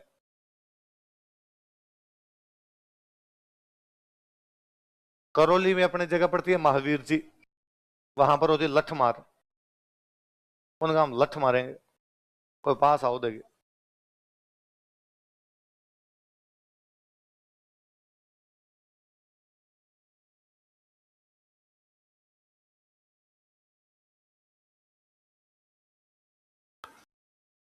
बाड़मेर वालों के पास और कुछ बचे नहीं, उन्होंने भट्टे मारे।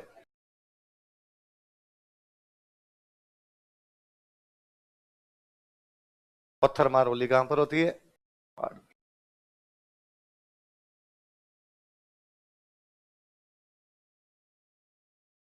बाड़मेर में इस दिन इलोजी की बारात निकलती है।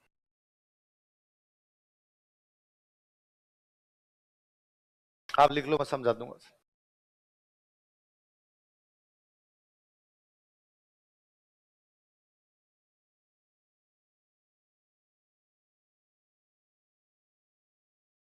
ब्यावर में इस दिन बादशाह की सवारी निकलती है, और कहते हैं भाई उस दिन बादशाह बनता है। अकबर का दरबार में था टोडरमल, नाम सुना होगा कभी? अकबर का जो निर्मला सीतारमन था,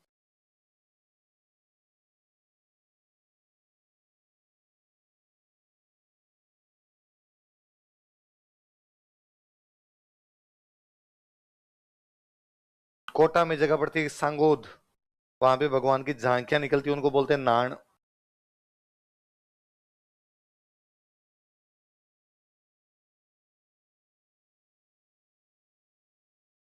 जयपुर के अंदर एक नाटक किया जाता है, इसका नाम है जन्म परण मरण। तो जन्म परण मरण का त्योहार, फेस्टिवल ऑफ जन्म परण मरण।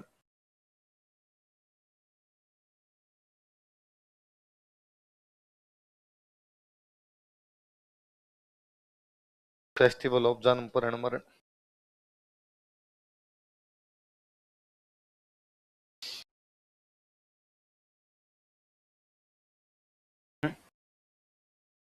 सवारी, सवार, बादशाह की सवारी।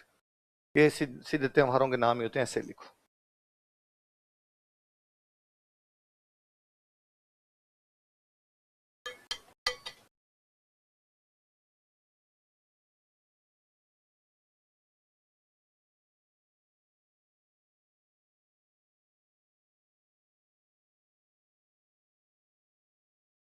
ठीक है, उतार लिए। बिनाय, बिनाय कहां पड़ता है? अजमेर। बिनाय में कैसी होली होती है? कोडामार। कैसी होली होती है? महावीर जी कहाँ है? करौली। वहां पर कैसी होली होती है? लठमार। बाड़मेर में कैसी होती है? तो तीनों बताओ। देख, कोडामार होली कहां पर? बिनाय। लठमार कहां पे? पत्थरमार कहां पे? होली की कहानी तो आपको पता ही है कि हिरण्यकश्यप की बहन थी होलिका। होलिका प्रहलाद को गोद में लेके बैठती है, लेकिन होलिका जल जाती है, प्रहलाद उसके अंदर बच जाता है। उसी खुशी में हम मनाते हैं, होलिका जला के आते हैं। होलिका की सगाई हो रखी थी। होलिका के जो मंगेतर थे उनका नाम है इलोजी। क्या नाम था? होलिका जल गई थी, फिर अकेले किसकी बारात निकाली? तो खाली इलोजी की बारात निकलती है। कहां पर? बाड़मेर। तो बाड़मेर में पत्थरमार होली होती है, बाड़मेर में किसकी बारात निकलती है? कहते हैं अकबर ने टोडरमल को यहाँ ब्यावर में एक दिन के लिए राजा बना दिया था, इसलिए यहाँ पर किसकी सवारी निकाली जाती है? बादशाह की। बादशाह बना दिया, उसको राजा बना दिया। बादशाह कौन है? टोडरमल। इसलिए बादशाह की सवारी का दो, बोले किसकी का दो? टोडरमल। कहां पे निकलती है?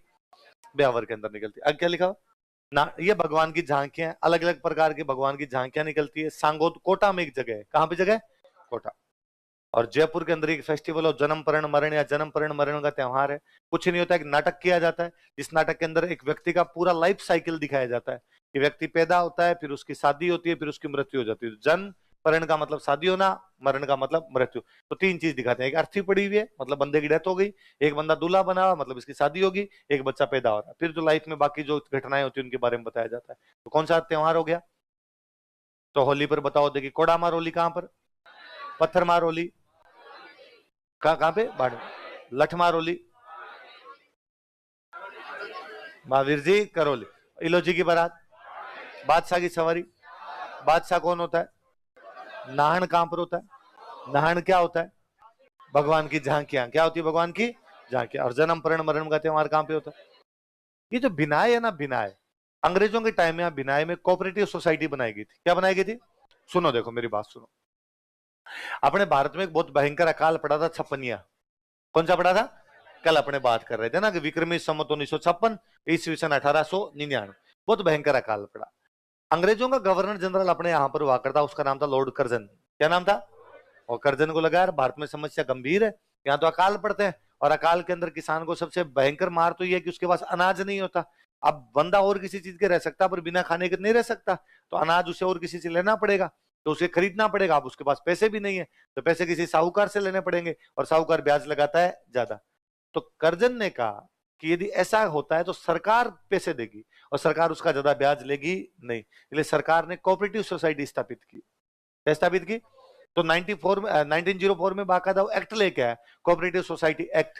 और पूरे भारत में से कोऑपरेटिव सोसाइटी खोली गई जहां पे किसानों को कम रेट पे या कम ब्याज पे क्या दिया जाता? लोन दिया जाता। अब राजस्थान में अंग्रेजों का एक ही जगह राज था, अजमेर। तो अजमेर में जो कोऑपरेटिव सोसाइटी बनाई गई थी वो तो कहना है बिनाय। कहां बनाएगी? लिख लो, ये नीचे लिख लो, बॉक्स में बंद कर लो। राजस्थान की प्रथम सहकारी समिति बराबर लिख लो बिनाय, first cooperative society of Rajasthan. Rajasthan की प्रथम सहकारी समिति, first cooperative society of Rajasthan.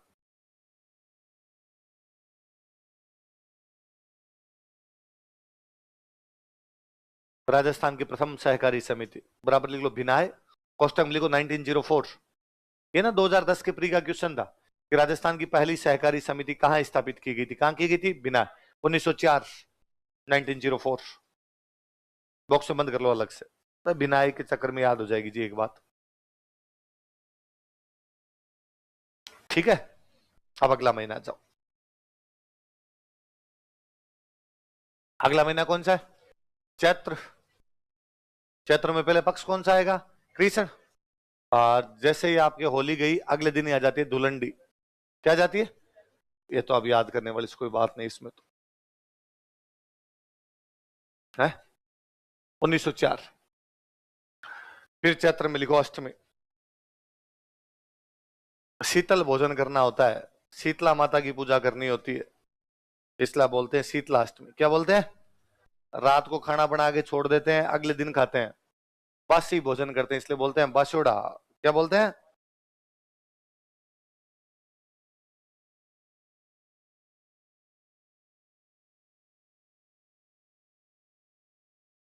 मेला लगता है, ये अपने जयपुर में जगह पड़ती है चाकसू।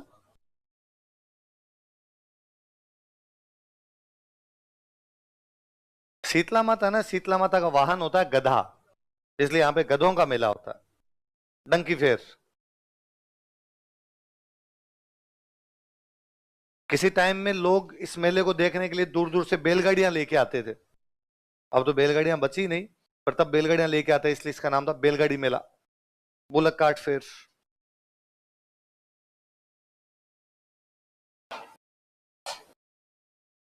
तो डंकी फेर भी कहते हैं, या बैलगाड़ी मेला भी कहते हैं। गधों की खरीद बिक्री हुआ करती है यहाँ पे, इसलिए गधों का मेला। बैलगाड़ियां लेके लोग दूर दूर से देखने के लिए आते, इसलिए क्या हो गया? अब तो स्कॉर्पियो मेला कर देना चाहिए। लोग अब स्कॉर्पियो में आते हैं, बैलगाड़ी में नहीं आते भाई। तो शीतलाष्टमी, तो होली के 8 दिन बाद में ठंडा खाना खाना होता है, इसलिए शीतलाष्टमी कर दो। क्या क्या कर दो इसको? बासोड़ा। मेला कहाँ पे लगता है? चाकसू। चाकसू कहाँ पड़ता है? जयपुर। गधों की खरीद बिक्री होती है, इसलिए मेले क्या बोलते हैं? गधों का मेला। बैलगाड़ियां लेके लोग देखने के लिए आते हैं, इसलिए क्या बोलते हैं? बुलक कार्ट फेयर, या डंकी फेयर और बुलक कार्ट फेयर।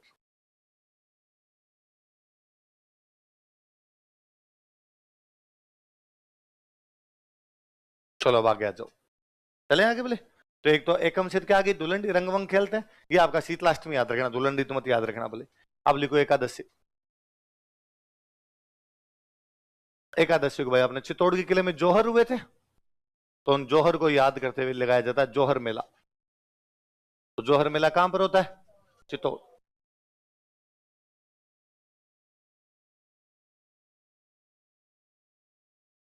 जौहर फेयर, जौहर मेला कहां पर होता है? जौहर मेला चित्तौड़। बस ये इधर तीन ही है, दुलंडी, शीतलाष्टमी, जौहर मेला। कौन कौन से बताओ देखिए? दुलंडी, शीतलाष्टमी। अब आ जाओ शुक्ल पक्ष।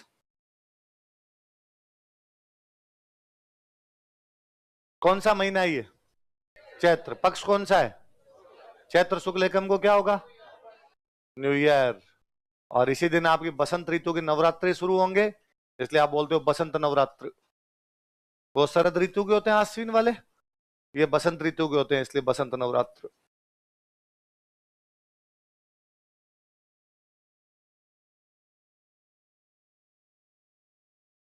बसंत नवरात्र स्टार्ट्स। न्यू ईयर लिख लो, बसंत नवरात्र लिख लो। क्या हुआ?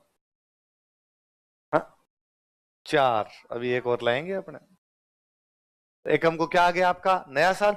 और एकम से आपको क्या शुरू हो जाएंगे? बसंत नवरात्र। बताओ चैत्र शुक्ल तृतीया को क्या आएगी? गणगौर। लिख लो गणगौर, ये तो कल पढ़े थे अपन ने। और अब आप नोटिस करना, अब गणगौर निकल गई, अब कोई त्योहार नहीं आएगा। तो जयंतियां आ जाए, कोई व्रत आ जाए, तो भले त्योहार नाम की कोई चीज नहीं आएगी। तब आप वापस उस लाइन को याद करोगे कि तीज त्योहार बावड़ीन लेडू भी, गणगौर के साथ त्योहार क्या हो जाएंगे? डूब। मैं कल आपको बता रहा था कि जहां तृतीया है इसका मतलब माँ पार्वती है, जहां तृतीया नाम आ रहा है इसका मतलब क्या है? पार्वती। कल हम पढ़ रहे थे कि तीज सबसे अच्छी कहां मनाई जाती है? गणगौर भी सबसे अच्छी कहां पर होती है? जयपुर। पर उदयपुर में भी गणगौर अच्छी होती है।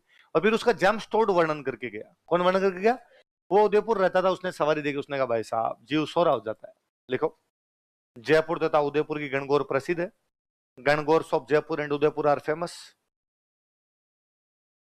जयपुर तथा उदयपुर की गणगौर प्रसिद्ध है। Gangaur of Jaipur and Udaipur are famous. Gangaur of Jaipur and Udaipur are famous. Jaipur तथा उदयपुर की गणगौर प्रसिद्ध। जेम्सटोड ने उदयपुर की गणगौर का वर्णन किया था। जेम्सटोड डिस्क्राइब्ड गणगौर ऑफ उदयपुर। जेम्सटोड ने उदयपुर की गणगौर का वर्णन किया था। जेम्सटोड डिस्क्राइब्ड गणगौर ऑफ उदयपुर, उदयपुर की गणगौर का वर्णन किया था।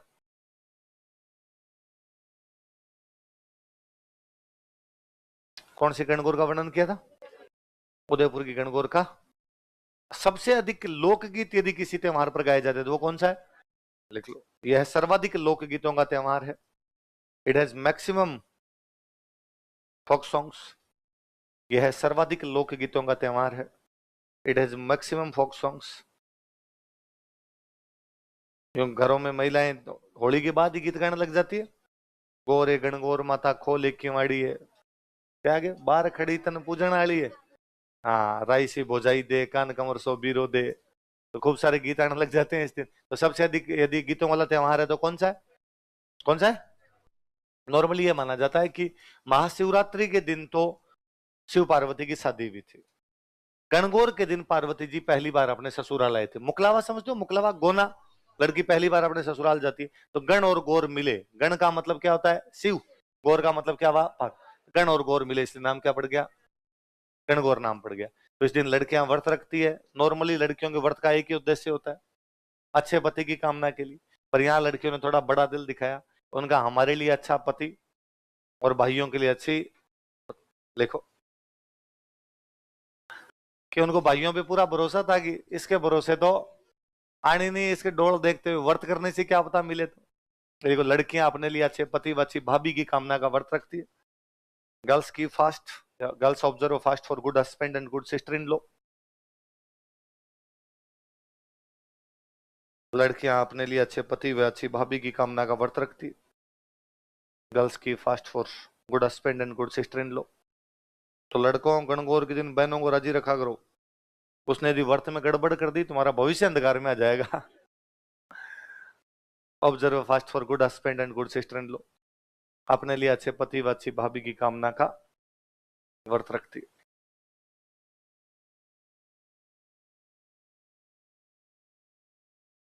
अच्छा, नॉर्मली गणगौर पे किसकी सवारी निकलेगी? गण और गौर मतलब शिव और पार्वती। तो माँ पार्वती की सवारी निकालते हैं तो पार्वती जी खूब सारे गहने पहनाते हैं। माँ पार्वती रानी है, अपने आप में गहने पहनाए जाए। तो ये शिव पार्वती की सवारी या तीज और गणगौर की सवारी निकाल दो, पार्वती जी गहने पहनाते। राजाओं का टाइम था तब ये माना जाता है यार पार्वती की वो सॉरी गणगौर की सवारी निकल रही है, गणगौर में पार्वती जी होंगे, पार्वती जी गहने होंगे, लूट लेते हैं। तो राजाओं के टाइम में युद्ध हो जाया करते गणगौर के दिन कि भाई लूटने के लिए आ गए। जैसे जैसलमेर के अंदर ये सवारी निकल रही थी, बीकानेर वाले आ गए लूटने के लिए। पर बीकानेर वाले लूटने तो आए पार्वती जी को, भाई गौर को लेके जाएंगे, गौर के सोना चांदी होगा, लेकिन हाथ आए उनके शिव जी। दोनों मूर्तियों में क्या आता है उनके? शिव जी ने कहा मुझे ले चलो, हाँ तो मेरी व्यवस्था और करनी पड़ेगी तुम्हें उधर। लेकिन जैसलमेर में उस दिन वो सवारी पूरी निकल नहीं पाई, वो सवारी बीच के अंदर ही रह गई। फिर जैसलमेर में सवारी अगले दिन निकाली गई, तृतीया को नहीं निकाली। कब निकाली गई? चतुर्थी। शिव जी तो वो ले गए, तो खाली बचे कौन? पार्वती। इसलिए जैसलमेर में केवल पार्वती जी की सवारी निकलती है, तृतीया को नहीं निकलती। कब निकलती है? पार्वती जी। गौर गौर बोल दो या गवर बोल दो, लिख लो। जैसलमेर में चतुर्थी के दिन केवल गवर की सवारी निकाली जाती। गवर मतलब वही गौर पार्वती, ओनली गवर प्रोसेसन। जैसलमेर में चतुर्थी के दिन केवल गवर की सवारी निकाली जाती है, only Gavar procession. Takes place at Jaisalmer on Chaturthi, only Gavar procession takes place at Jaisalmer on Chaturthi. Jaisalmer में चतुर्थी के दिन केवल गवर की सवारी निकाली जाती है, या only Gavar procession is conducted at Jaisalmer on Chaturthi. तो जैसलमेर में चतुर्थी के दिन केवल किसकी सवारी निकलती है? तो याद रखना, कोई पूछेगा केवल गवर की सवारी कहाँ निकलती है, तो कहाँ निकलती है? जैसलमेर। कब निकलती है? चतुर्थ। आगे लिखो पंचमी। पंचमी को नाथ द्वारा में गुलाबी रंग की चुनड़ियां चढ़ाते हैं मंदिर में, इसलिए बोलते हैं गुलाबी गणगौर। क्या बोलते हैं? या बोलते हैं चुनड़ी गणगौर। तो गुलाबी गणगौर या चुनड़ी गणगौर। स्टार लगाना है इसके, ये 2016 के प्रीलिम्स का क्वेश्चन है। गुलाबी गणगौर कहाँ मनाई जाती है? कहाँ मनाई जाती है? नाथ द्वारा। चुनड़ियां चढ़ाते हैं गुलाबी रंग की, इसलिए चुनड़ी गणगौर हो सकता हो।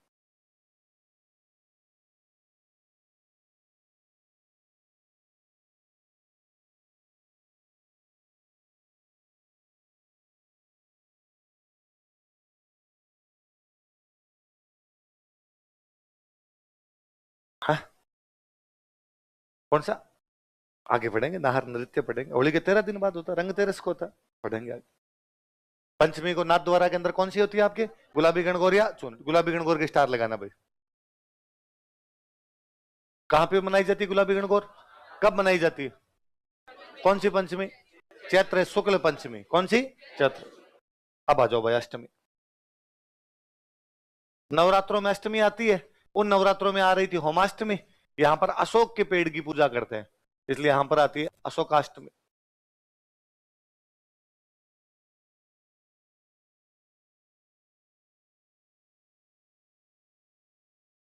उन नवरात्रों में होमाष्टमी, इन नवरात्रों में क्या आ गई आपकी अशोक अष्टमी। फिर नवमी के दिन भाई राम जी का बर्थडे आता है, इसलिए क्या आ गई आपकी रामनवमी।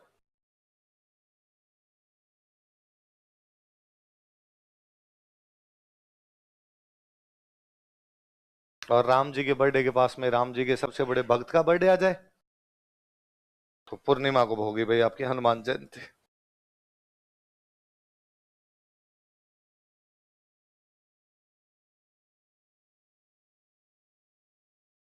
अब हनुमान जी महाराज के जहां जहां बड़े बड़े मंदिर है वहां वहां मेले लग जाएंगे, वैसे सब जगह लगते हैं। पर दो बड़ी जगह भाई, चूरू में एक जगह पड़ती है सालासर। कौन सी जगह? और दौसा में एक जगह पड़ती है मेहंदीपुर। सालासर बालाजी मेहंदीपुर बालाजी बोलते हैं। सालासर कहाँ पड़ता है और मेहंदीपुर कहाँ पर है? दौसा।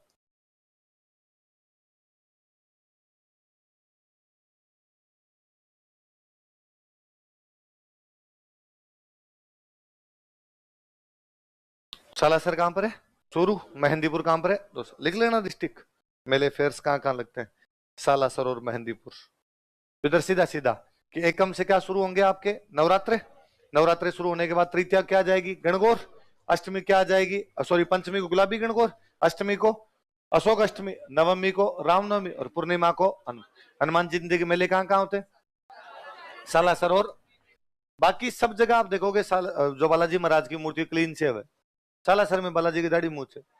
कोई पूछे दाढ़ी मूछ वाले बालाजी कहाँ पर है, तो कहाँ पर है? लिखो सालासर दाढ़ी मूछ वाले बालाजी। इंग्लिश वाले भी अब दाढ़ी मूछ वाले बालाजी लिख लो भाई रे।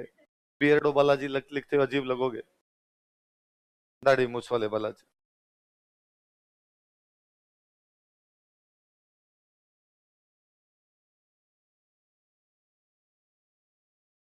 अगला महीना लिखो वैसाख।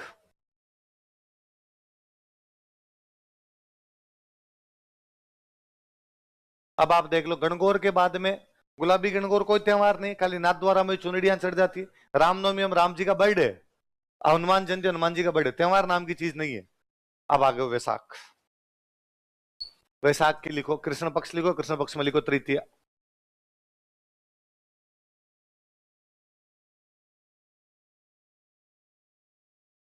ढींगा गवर।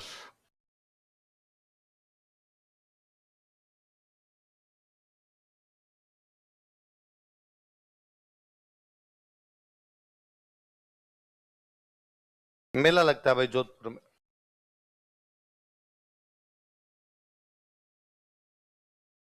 ढींगा गवर, और ढींगा गवर का मेला कहां पर होता है? जोधपुर। ऐसा कहते हैं भाई मेवाड़ में एक महाराणा थे, उनका नाम था राज सिंह। क्या नाम था? महाराणा राज सिंह जी को कोई एक रानी थी, जोधपुर की रानी थी। और वो गणगौर वाले दिन उनसे नाराज हो गई। गणगौर से कोई 2-4 दिन पहले नाराजगी हुई राजा रानी में, और रानी नाराज होकर गणगौर नहीं मनाई। को भवन में जाके बैठ गई, रूठी रानी बन गई। गणगौर चली गई, गणगौर चली गई तो राजा रानी में समझौता हुआ। समझौता हुआ तो रानी ने कहा कि देखो 4 दिन पहले मना लेते तो गणगौर तो मनाते, आपके चक्कर में मेरी गणगौर निकल गई। महिलाओं का एक ही तो ढंग का त्योहार था गणगौर, और आपने मुझे मनाया नहीं, इसलिए मैंने गणगौर मनाई नहीं। तो राजा ने कहा कोई बात नहीं। कब आई थी गणगौर? कभी तीज पे गई तो है। तो राजा ने कहा तीज हर महीने में 2 आती है, 15 दिन बाद वापस तीज आ जाएगी, मना लेते हैं। तो रानी ने कहा अच्छा, मतलब बाकी पूरी दुनिया मनाए चैत की शुक्ल पक्ष की तृतीया, और मेरे को आप करे हो मैं मना लू वैसाख की कृष्ण पक्ष की तृतीया। ऐसे थोड़ी होता कोई, वो तो जब आती है तभी आती है, जब सारे मनाएंगे तभी मैं मनाऊंगी। राजा को बड़ा फील हुआ। राजा ने कहा अब 15 दिन बाद दोबारा मनाएंगे, सारे मनाएंगे। राजा ने घोषणा की कि पूरा मेवाड़ दोबारा एक बार और गणगौर मनाएगा। लोगों ने कहा सर ऐसे थोड़ी होता, नहीं अपनी रानी मना रही है तो तुम भी मनाओगे सारे के सारे। एक बार फिर गणगौर मनवाई गई, जबरदस्ती गणगौर मनवाई गई। जबरदस्ती को राजस्थानी भाषा में कहते हैं धिंगाणो। क्या कहते हैं? धिंगाणा। गौर मना दी, इसलिए नाम क्या पड़ा? वो जोधपुर की राजकुमारी या वहां की रानी थी, इसलिए मेला कहां पर फेमस हुआ? तो गणगौर के 15 दिन बाद में जबरदस्ती मनाएगी, इसलिए क्या आता है? बोले बड़ी बात। और इधर कुछ ही नहीं होता, कृष्ण पक्ष पूरा खाली होता और शुक्ल पक्ष।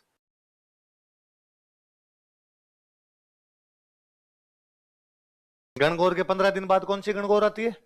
ढींगा गौर। और धिंगागोर के 15 दिन बाद में आती है आखा तीज। कुछ ही नहीं, बिना पंडित जी से पूछे ब्याह करो।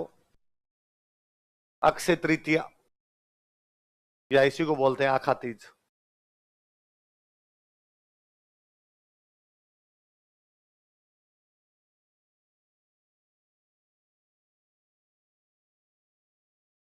अबुझ सावा होता है, फुलेरा दूज, आखा तीज, ये सब अबुझ सावे हैं। अभी देखो, अब 22 तारीख को है शायद, और 22 तारीख वाले दिन अगले 23 का अखबार देखना आप, तो बालम छोटो सोन बालिका वधु भर भर के आएंगे एकदम।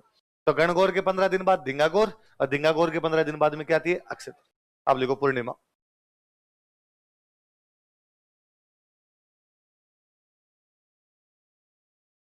भगवान बुद्ध का जन्म हुआ भाई, इसलिए बोलते हैं बुद्ध पूर्णिमा। आप कभी नोटिस करते हो तो इस महीने में पीपल के पेड़ को पानी देते हैं सुबह सुबह जल्दी उठ के, कि पीपल सिंचा है। तो हो गया भाई आपके पीपल पूर्णिमा।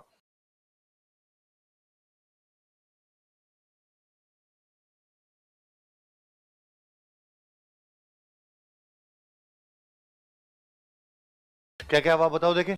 बुद्ध पूर्णिमा या भगवान बुद्ध का जन्म वैशाख पूर्णिमा, भगवान बुद्ध घर छोड़ के गए वैशाख पूर्णिमा, भगवान बुद्ध को ज्ञान की प्राप्ति हुई वैशाख पूर्णिमा, भगवान बुद्ध ने पहला उपदेश दिया वैशाख पूर्णिमा, भगवान बुद्ध की मृत्यु हुई वैशाख पूर्णिमा। इसलिए बुद्धों का एक ही त्योहार है, वैशाख पूर्णिमा। कौन सा त्योहार है? वैशाख। इसलिए वो बौद्धों के एक ही त्योहार वैशाख पूर्णिमा है, सारा बुद्ध से संबंधित, इसलिए क्या हो गया? बुद्ध पूर्णिमा। भगवान बुद्ध को ज्ञान की प्राप्ति हुई थी पीपल के पेड़ के नीचे। किसके नीचे भी? इसलिए हम क्या मानने लगे? पीपल वैसे भी हिंदुओं में पवित्र वृक्ष माना जाता है। भगवान कृष्ण जब गीता का उपदेश देते हैं अर्जुन को, तो कहते हैं हे अर्जुन, यदि तुम मुझे पेड़ मानते हो तो मैं पीपल का पेड़ हूं। तो मुझे पेड़ मानते हो तो मैं क्या हूं? यदि वेद मानते हो तो मैं साम वेद हूं, यदि पर्वत मानते हो तो मैं सुमेरु पर्वत हूं, पर यदि पेड़ मानते हो तो मैं किसका पेड़ हूं? तो भगवान कृष्ण खुद की तुलना पीपल के पेड़ के साथ करते हैं। तो वैशाख के महीने में सुबह सुबह जल्दी उठ के पीपल के पेड़ में पानी दिया जाता है, पूरे महीने पीपल को सींचते हैं। इसलिए पूर्णिमा भी क्या हो गई? टारगेट एक ही है। जिस प्रकार पेड़ों में सर्वश्रेष्ठ पेड़ कौन सा होता है? पीपल। वैसे लड़कियों को क्या मिले? सर्वश्रेष्ठ। पर लड़कियों, पीपल सींचने से कुछ नहीं होगा, आगे आंकड़े हैं, आंकड़े।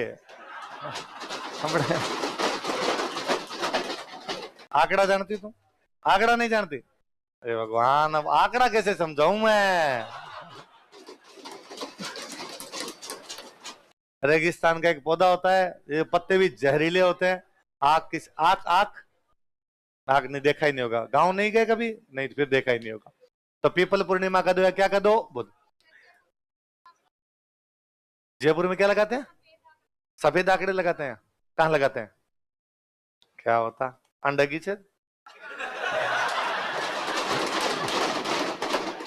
जयपुर वाला को ज्यादा पता है। आप क्या हो जाते हैं? बिना, हाँ तो आंकड़ा तो बिना उगे हो जाए। आंकड़े कौन उगाता है यार? ये को दूसरा बता रही, वो नहीं बता रही। आंकड़े भी कोई लगाता है क्या? आंकड़े लगाने की आवश्यकता नहीं है, आंकड़े अपने आप ही हो आ जाते हैं भाई। हाँ हाँ, यही हम कह रहे हैं, गांव में हमारे तो बिना उगाए उग जाते हैं। तुम यहाँ स्पेशल जो उगाते हो ना सफेद आंकड़े, वो हमारे नहीं होते हैं। क्या करते हो फिर तुम सफेद आंकड़ों का? पूजा में? अच्छा, हमारे तो उसी से पूजा कर लेते हैं, जो होता है उसी से कर कुरा लेते हैं।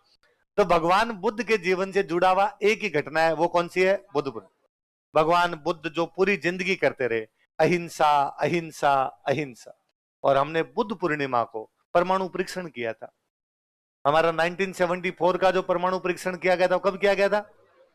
हमने भगवान बुद्ध के जयंती के दिन बम फोड़ा, और उसका नाम और दिया हमने स्माइलिंग बुद्धा। क्या नाम दिया? बुद्ध क्या कर रहे हैं? भगवान बुद्ध मस्त टीचर थे। भगवान बुद्ध मुस्कुराते रहते थे। भगवान बुद्ध को जब भी कोई ऐसा क्वेश्चन पूछा गया जिसका आंसर उनको देना नहीं था, तो भगवान बुद्ध उस पर क्या कर दिए? उसका भगवान बुद्ध से पूछा जगत कैसे बना उनका। भगवान बुद्ध मृत्यु के बाद में क्या मिलेगा उनका? बस बस बैठ जा बैठ जा। तो भगवान बुद्ध हम टीचर को एक ज्ञान दे के गए कि जिस क्वेश्चन का आंसर ना आए बस क्या कर दो। तो जैसे कई बार आप मेरे से क्वेश्चन पूछो और मैं यूं मुस्कुरा दूं, अरे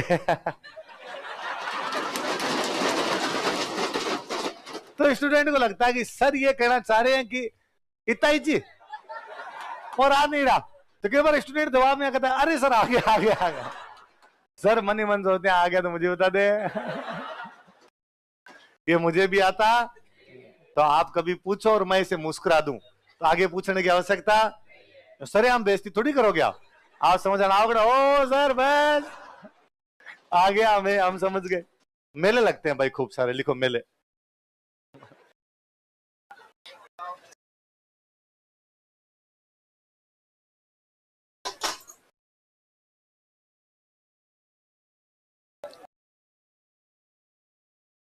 आपने जयपुर में एक जगह पड़ती है विराटनगर, कहते भाई अर्जुन ने बाण मार के गंगा निकाली थी यहाँ पे, इसलिए नदी है बाण गंगा।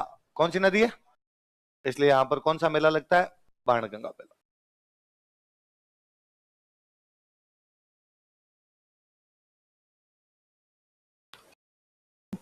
विराटनगर, विराटनगर कहां पड़ता है? जयपुर।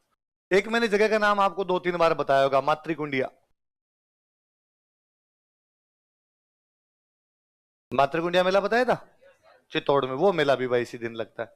मैंने कहा भी था कि वैशाख के महीने में मेला लगता है, इसलिए मई के अंदर मातृकुंडिया सम्मेलन बुलाया गया था।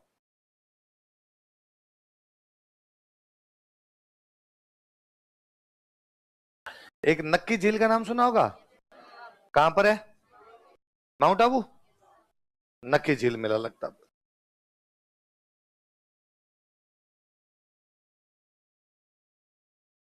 नक्की झील मेला कहां पर लगता है? लिख लो, लेक नक्की फेयर।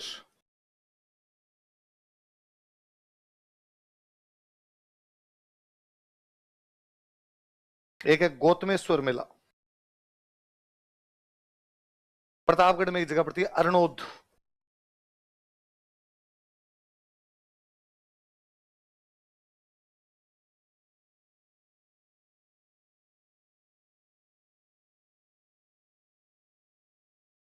एक लगता है गोमती सागर, ये गोमती सागर लगता है भाई आपका झालरापाटन, वही चंद्रभागा पड़ा था अभी कार्तिक पूर्णिमा वाला।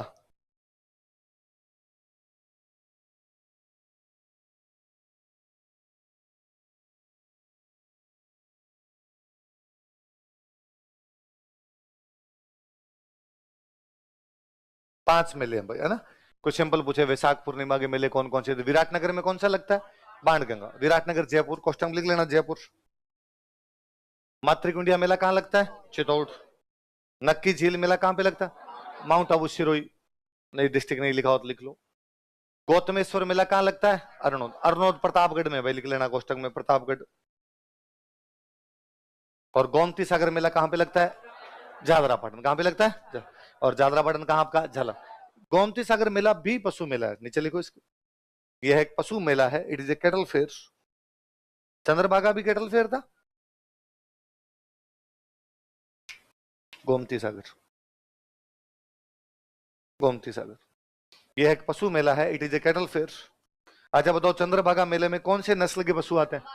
इसमें भी सेम, वो झालावाड़ के नजदीक मालवा ही लगता है, तो क्वेश्चन लिख लो मालवी ब्रीड, मालवी नस्ल। कौन सी नस्ल के पशु आते हैं? चलो बाकी कल पढ़े।